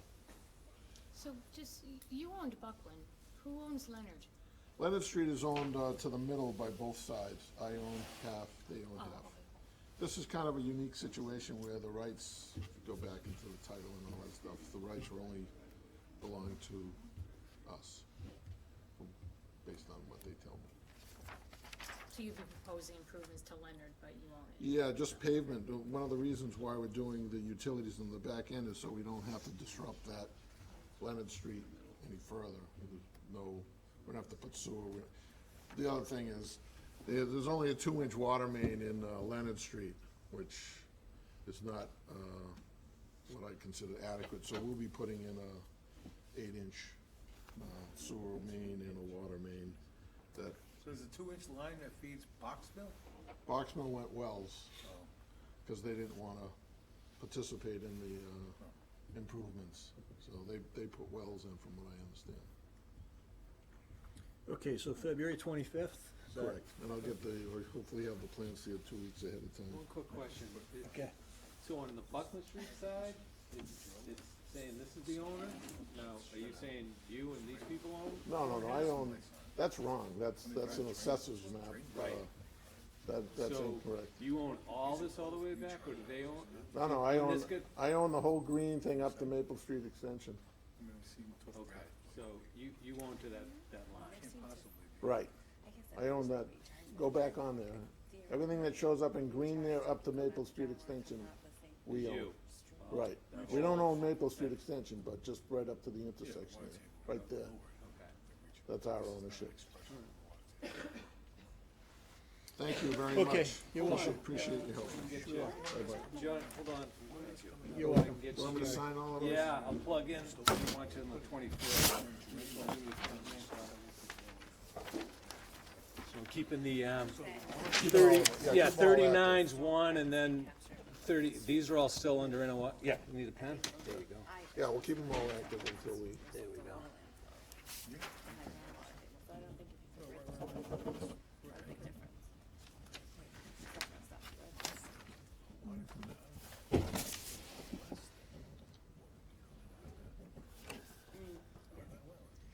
So who do you think's gonna win Kansas City or something? Thanks a lot. Thank you. All right, I'll get these to you, and I'll have, Paul. You guys can go on and meet your. Okay. Thank you. Okay. I'm gonna call Kansas City. All right. Anything to do with Kansas. Picking San Francisco, Ed? I didn't say that. Oh. I got a speeding ticket in Kansas, and I will never forgive them. All right. Till I pay it, they take you under basic point of gun to a mailbox, and they watch you put the money in the mailbox in an envelope. And then they tell you if they get you again, and you were only going as fast as the traffic, mind you. But I was from out of state driving a blue Corvette with a top down, clearly having a good time. Boom! All right, Number 10, they were pretty eager. yeah, Assistant Town Manager, that was the Town Old Parcel across from the Sandy Beach. I agree with your comments in that. I think, I was wondering for a butter, someone said, sent pictures, I thought they were gonna come tonight, so, but I don't see anyone in the audience. yeah, and you already sent that email to Elaine, right? I sent it as comments, and basically, I was sort of piggybacking what you guys did for the Princeton one, where you guys made a recommendation, that you were hoping, I assume the HE may want to consider recommending that the town considers delegating management of the subject parcel to the commission. And that was, this parcel here, It's got the stream adjacent to it. right. It's got the two culverts that were put in, the barrel culverts. Yeah, here's the memo from Elaine, this parcel here, and I made comments that, yeah, you can zoom in. And did I have?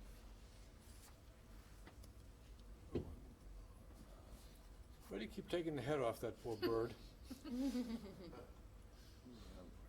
Yeah, I guess but basically we had the filing for the culvert that runs under here. Yep. And, the wetland replication was done, you got the perennial stream running through here. Basically the entire site's under the 200-foot, riverfront. And they used this area as staging when they went to rebuild the head wall and the second culvert.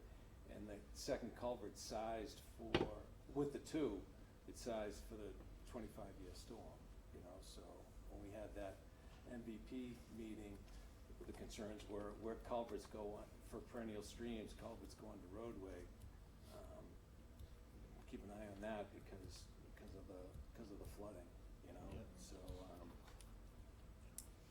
Okay, well, you already sent the recommendation to Elaine, so. no. Oh, you didn't? No, because that's what's on the agenda now, do you guys? Oh, yeah, let's Send send it. that then. So- Does that make sense to everyone? Yeah. Okay. All right, Sorry. all right, I'll send that along. All right. So the annual report, the draft, Don sent that out, did everyone get a chance to take a look at that? Everyone's happy with it?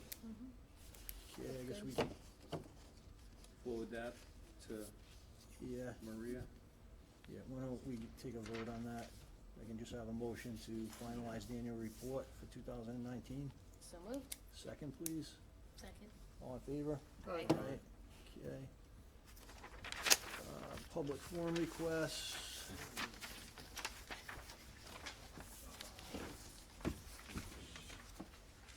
So the certified abutters, this is for the dog park, right? Yeah, so they were requesting, because it's such a large parcel, if they could do with, enlarge the area to 1,000 feet, because of the issues they'd have with the 250-acre site, Yeah. notifying abutters within 300 feet. So their concerns is, Yes. everyone even with, there's probably gonna be no butters even within 1,000. I was just gonna ask that, does that mean there's any butters then? There might be one, if I can find a work session. Yeah, in our. Does anybody know exactly where the dog park's going? Oh, it's beyond, I'm Yeah, sorry. he has Public he forum. sent out a, plan. All of the fields, like the fields are here, going here. Is it, I was trying to figure out, is that where overflow parking is right now? Yeah, is it across the street from that? Is that, That's what it looked like on the plan at least, is where it was going, but no, I don't think it's the overflow. That's, most of the surveying was done around So, there. So the southerly side of the, I yes, thought that's I the saw, southerly side of the Fruit Street. Like that color-coded one, it looked like you could tell where it was. I don't think I threw in, the thing I sent to them, showed the whole There's the no whole lot of surveying, site. but it's not obvious. Yeah, It's all wet. I think we're good with the 1,000 feet, Don. Cause, let me bring it up on the GIS. Yeah, I'd agree with We're all that. good. You Next. good? Yeah, Cause, we're good. It We're should okay hit with that. it might hit the sawmill people out there, they abut. Jane, And they've got a finger that comes up, so they'd Okay. probably be the only abutter, and that's all And that woods. burnt down. Their sawmill's not even near that, so. Yeah, I'm sure you know, anybody that has complaints about this that dog this park would, will find that this would, and it's part of the master plan, this area's been set aside for Parks and Rec, Okay. so, All right, we're good with it, the And it's- 1,000 foot. all right. All right, then we got the complaint for the dock and the clearing. It didn't look to me like they did too much clearing there, did it? Right, so from my perspective, if the commission was looking at this, it would be like, well, is this something we would have approved? So if someone applied to put a dock on a pond, you guys have done that in the past, yeah, you might have said, well, we just want maybe a smaller path, all the canopy was there, it seemed like it was the understory that got cut. So you guys might say, well, you might narrow the amount of area that got, understory that got disturbed. but obviously it's, you know, then it would be subject to the landowner, which is Whitehall Yeah. State Park, Yeah. you know, and It's the they. DCR. Yeah, so you guys would say, well, yeah, we're amenable as long as the owner is, and the owner's not amenable. He's already talked about, they were supposed to send that abutter information to saying, no, we don't want the dock, we don't want the area Oh, clear. DCR was gonna send that? Yeah, did you see that email Yes. that I sent out, their response? So in essence, you know, they have full They have the jurisdiction, authority they have the there. authority, and even if they wanna go to another state agency, they can go to DEP under chapter 91, they would have to apply for a permit there, they didn't get that. So DEP, but then DEP would just say the same thing, okay, we do it, but is the property owner amenable? And then, you know, So why don't we just send a letter to the owner, letting him know that, DCR isn't, you know. well, I'm thinking, we should just send a, you know, support letter to, I can respond to DCR saying, you know, you guys have, full, you know, you have the ability to do it, so we'd support you. Okay. You know, but basically, it's something we'd be amenable to seeing as a filing after the fact, but you don't want it, so why don't you get rid of it, and then Okay. it would be a moot point for us under the act and the bylaw, because. The problem is they're not gonna send a letter out to him, Well, he said, no, Okay, involved in drone. this is to put a fire under them, you know, so, because Alright. it was an oversight, because the environmental police said to do it, and then they just had it, they just wanted to check it with their legal, and then legal never got back to them saying, yeah, you send the letter, so. I would Okay. say give them I can stay on top of it, but they should be. Yeah, they should be driving. They should be driving the bus, you know? Yep. Cause it's Okay. their land, you know? Right. If they don't want it. You know what DCR stands for, right? Don't care, Really? really? Okay. It used to be DEM, don't expect much. Yeah, So the biannual, Well, is this we have last the one? municipal conflict of interest we need to sign. Is Scott here for this last one? Can we pop that up? Oh, Scotty, I'm sorry, I didn't see you back there. I'm only here at this time to discuss Valentine's Circle. Oh, all right. Come on up. Can we do that? Sorry. I thought he was playing Madam I didn't realize you were back there. You should have, It's entertaining. oh. I kept We looking didn't get back this at till it. today, Well, so there- that's an add-on. He was here for the Sorry about that. No, that's okay, that's okay, I can keep this kind of brief. But you wanted to get to all those other ones, So, you know? They needed to go before these. before Valentine's Circle, Don Lucia. So this was last before the commission in 2013, prior to that it was 1989. Okay, so what I'm trying to do is clean up some old expired orders of conditions, right? So this is basically a shared driveway that comes off of Valentine Circle. Who was here in 2013? Does anyone know anything about this property at all? I might have been. All right, You so were here, weren't you? I was here. I'm gonna give it That to you at was the a very, long time. very high level. So Valentine Circle is here. There was an order of conditions issued in 1989 to put a common driveway in to service two houses. Okay, the common driveway required crossing a stream and a wetland, and they had a replacement area of 4,600 square feet shown with a fill through the middle of it. So it was kind of ambiguous as to how the edge of the wetland was determined back then, et cetera, et cetera. This house was built, this house was never built, and then the order of conditions expired.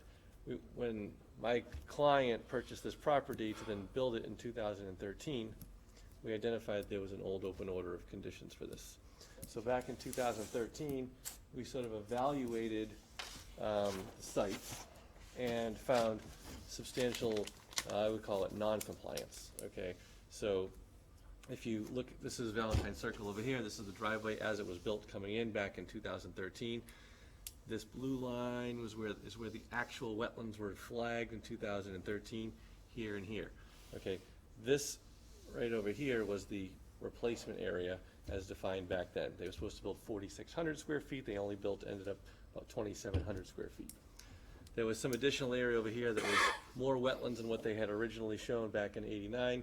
We counted that to our benefit, but then what then was to the detriment of the applicant was they made this wetland crossing like way wider than it should have been made.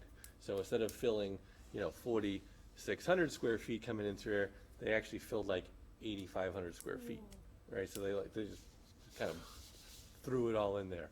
So what we did is we filed an application to come in to build this house, put a conservation restriction on this, and then try to fix this problem so we could deal with the non-compliance of the 1989 order of conditions.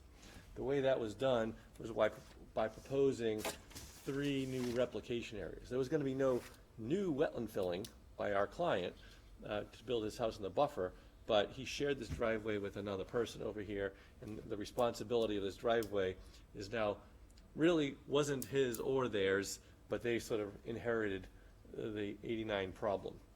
So we proposed an order of conditions in 2013. I was involved in this, and Dan Wells from my office, that said, okay, let's restore, this is along the edge of the existing driveway. Let's restore this area here back into a wetland that shouldn't have been filled in the first place. Let's restore this area of wetlands that shouldn't have been filled in the first place. And let's build an additional replication area over here of 1,900 square feet. If you add those all up, the numbers kind of balanced out, so we would at least have a no net loss situation of wetlands if we were to rewind the clock all the way back to 1989. The commission agreed to this protocol. We went into the field to implement this. Because that was pre-bylaw. Pre-bylaw. So Bob Just Ingram act. was the agent at the time. And what happened is Bob went out here and he looked at these 2 areas and said, you know, they're so fringe, the wetlands functioning healthy, this buffer zone has grown back with healthy vegetation, there's mature trees growing in there, et cetera, et cetera, et cetera. I really don't want you guys to come in here and do all this work right next to the wetlands for what he viewed as a minor benefit here and here. So Bob and the contractor and us all sort of agreed, okay, let's try not to build those ones in the field, and let's try to make this one over here as big as possible if we can overcome those 2 areas, the need to build them. So we went in there with the blessing of the commission, took this area and made it as big as we could before you start chasing the grade into the neighbor's property. And this is what was built during the time that there was an order of conditions valid on this property, which was 2013 to 2016. So we only were able to make it 3,200 square feet, okay? I won't get into all the numbers for you, but it's about just shy of, let's call it 2,000 square feet short of the big picture plan that it was intended to satisfy, okay? This still hasn't been planted yet. It's graded, the soils are correct, it's at the right elevation, it can work fine as a wetland. It needs to still be planted. We're outside of the valid order of conditions even to continue to do any more work on this.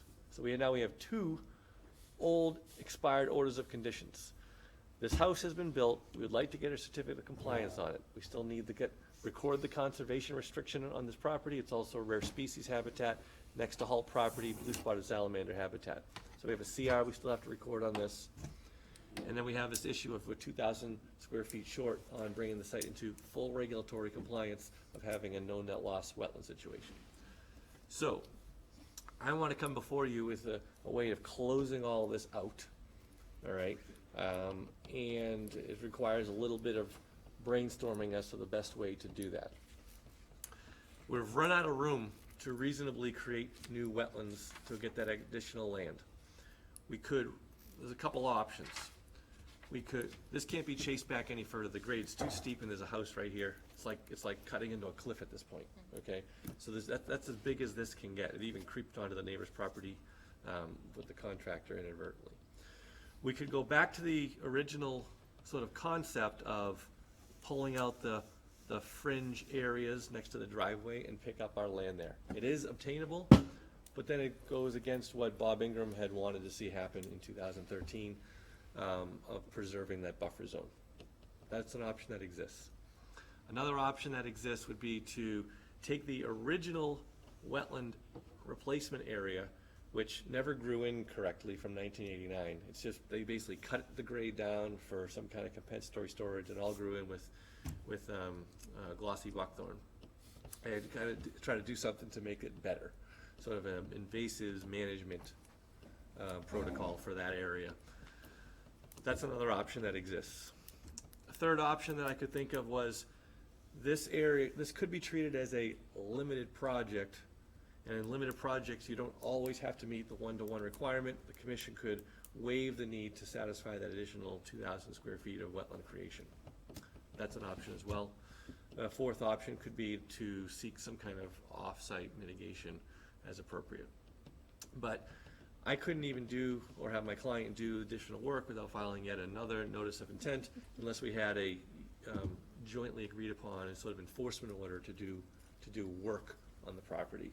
Because then it would be, because we wouldn't want to be doing the work without some kind of an order, either an enforcement order mutually agreed upon or a new order of conditions. So that's kind of the pickle that we're stuck in, looking to try to clean this up for the guy. And I'm bringing this issue before you so that I don't just give you a certificate of compliance and showing you non-compliance. Because that wouldn't really bring us across the finish line. So that's where we stand. Now, Jeff, were you with the commission in 2013? Yeah, so you're probably, you might be Yeah, I the only remember one that this. remembers this Yeah. situation, right? Remember this. And the two vice chairs go back. a ways. Yeah, I remember. Yeah, right. Oh, I okay. think Kerry was here too.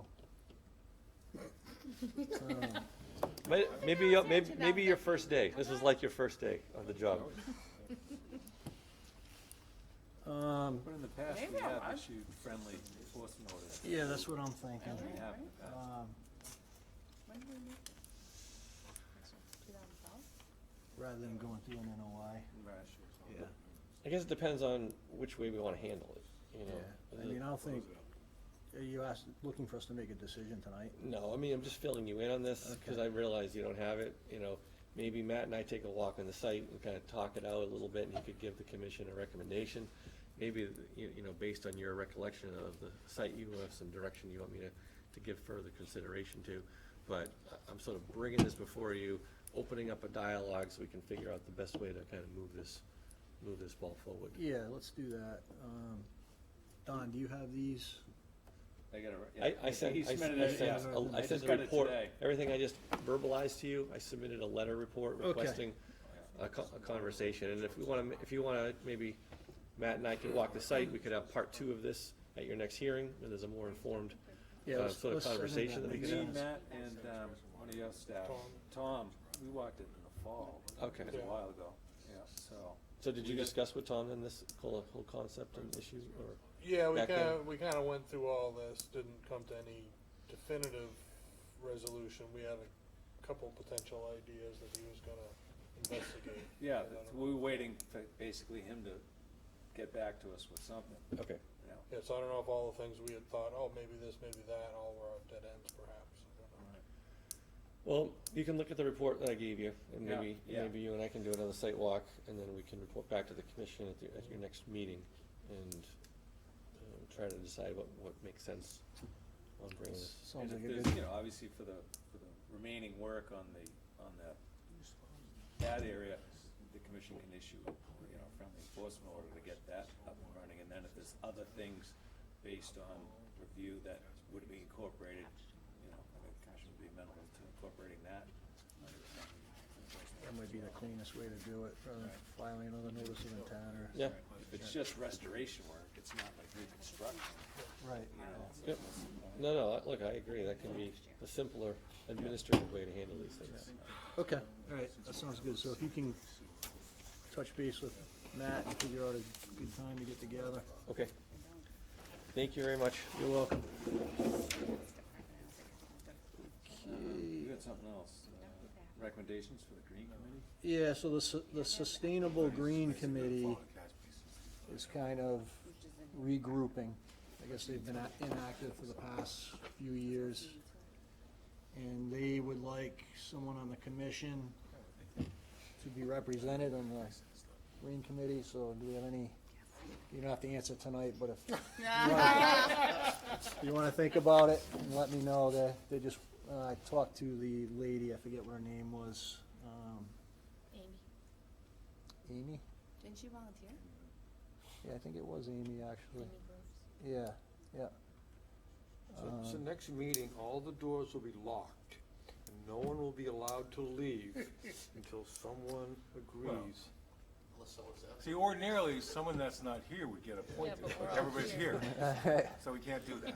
And we're all basically on two committees other than this one. So be on No. alert, everybody, if you don't show up next meeting, You're it. very likely be on the Sustainable We're Green not doing- Committee. Are they looking for a They're number? reorganizing, they're just coming back, right? Because they're like asking for like tons, it sounded like it was very large.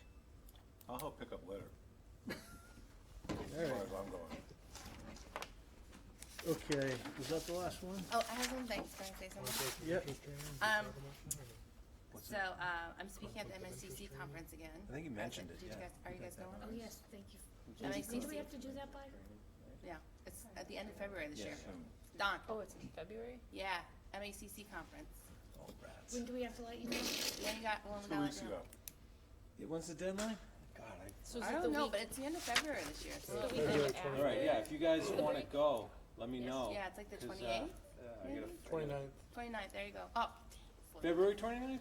yeah. Okay, we February. guess that, so if you. if So you you're got- doing a presentation there, Carrie? Yeah, Okay. we're having a booth and stuff, but it was just mostly a reminder to tell you guys if you wanted to go, you better. Yeah. Because, no, So thank we're you, out because together. I was gonna ask Dawn, like, when do I have to send you the form? Yeah, so if you guys Because can it's usually submit, March, but- if you wanna go, submit the stuff so I can work with, Adina We to fill figure out the out how we're form gonna to pay send for it it. to you, right? What's that? Yeah, you We can don't send it submit to, it All right, ourselves. yeah, you can submit it to I will Don. figure it out, Yeah. without Adina. And then he'll get you Whatever Rich reimbursed. would do. And then we have the Yeah. conflict of interest training, the annual, we gotta read through it and sign it. When's that? Every 2 years, so you guys are up, I think this, I When's think that everyone's due? up this year. As soon as you can. Just, yeah, as soon as you can do it. If you did it And- last year for another committee, you still do it again? Yeah, then that gives you 2-year extension, so, Yeah, so you don't have to do it. I don't know, I'll go ask yeah, Con. so. If you, once you get a certificate, it's good for 2 years, so just let the town clerk know. Just fine, And if just you wanna check with copy the me town. on it, so I can, cause I think Melissa sent me hers, and I've got others, I got hodgepodge of stuff. mine in The town clerk's got it. Yeah, that's what I figured, so, you know. All right, before y'all keep moving, I got 2 more things I wanna mention. So, Mass DEP is having an advisory advisory group for the updating the stormwater handbook. So FYI, the first meeting is February 12th in Boston. They invited some municipal reps from MACC, MMA, blah, blah, blah, blah. Anyway, I plan to go. I'll let you guys know. But if you have any specific comments for updating the stormwater handbook, which falls under the wetlands folks, let me know, and I'll try to express that on behalf of the town. And then the last thing was, if you hadn't seen it yet, there is a comment period now for the results of the mediation of the MS4 permit. And there's some stuff in there that affects Hopkinton, specifically the Charles River stuff. I think we'll have to remove more pollution. And then there's another year to update the ordinance for the post-construction, so that impacts us, because that will impact, the stuff we review. So is that in a comment period right now and not official, or is it official? It's a public comment period about the mediation, like whether you agree that the mediation was okay, and then they have to reissue the permit, and then they'll have another comment period for the changes to the permit. It's such like weird legal mumbo jumbo. But it seems like the biggest things that impact us is that it looks like you could have more time to do what you need to do. We got another year to do that ordinance, which we're gonna have to get approved at town meeting. I don't know who's taking the lead in the town. And, When does the public comment close, Carrie? It's coming up. January 27th for the stuff about the mediation. I don't think, I wouldn't recommend, other than saying, yeah, it looks good, because I think it helps most folks out. Okay.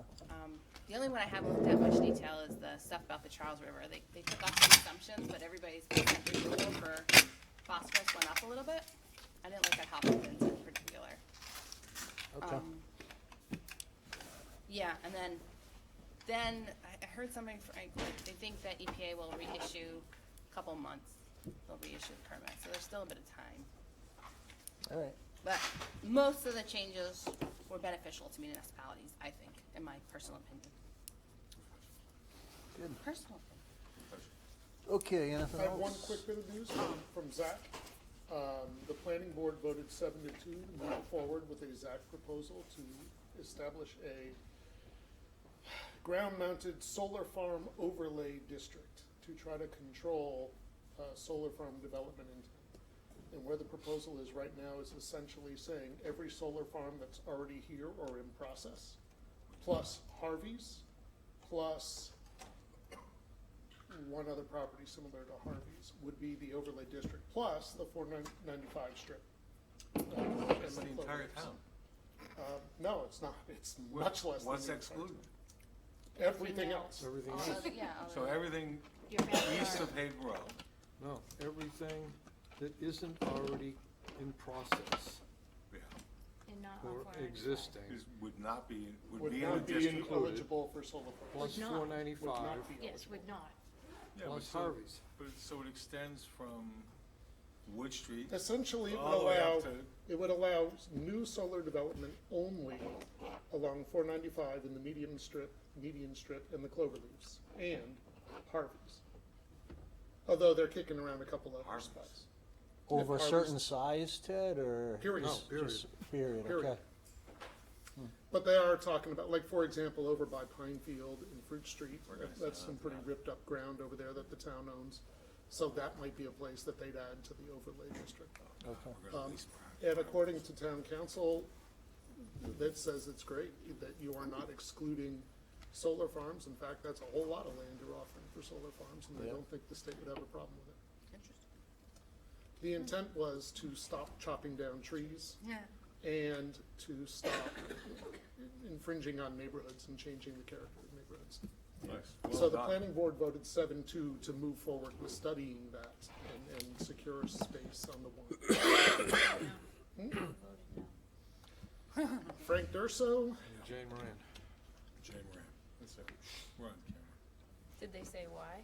Just because they It's support public solar? record, I was just, Probably. I'm gonna Yeah, have to no. find it out myself. It's just Yeah. wants there to be more chance for solar development. Right.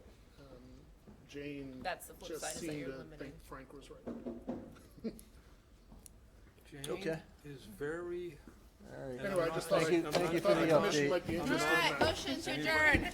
Say it after what it me. was. A motion to adjourn? Disagreeing with her.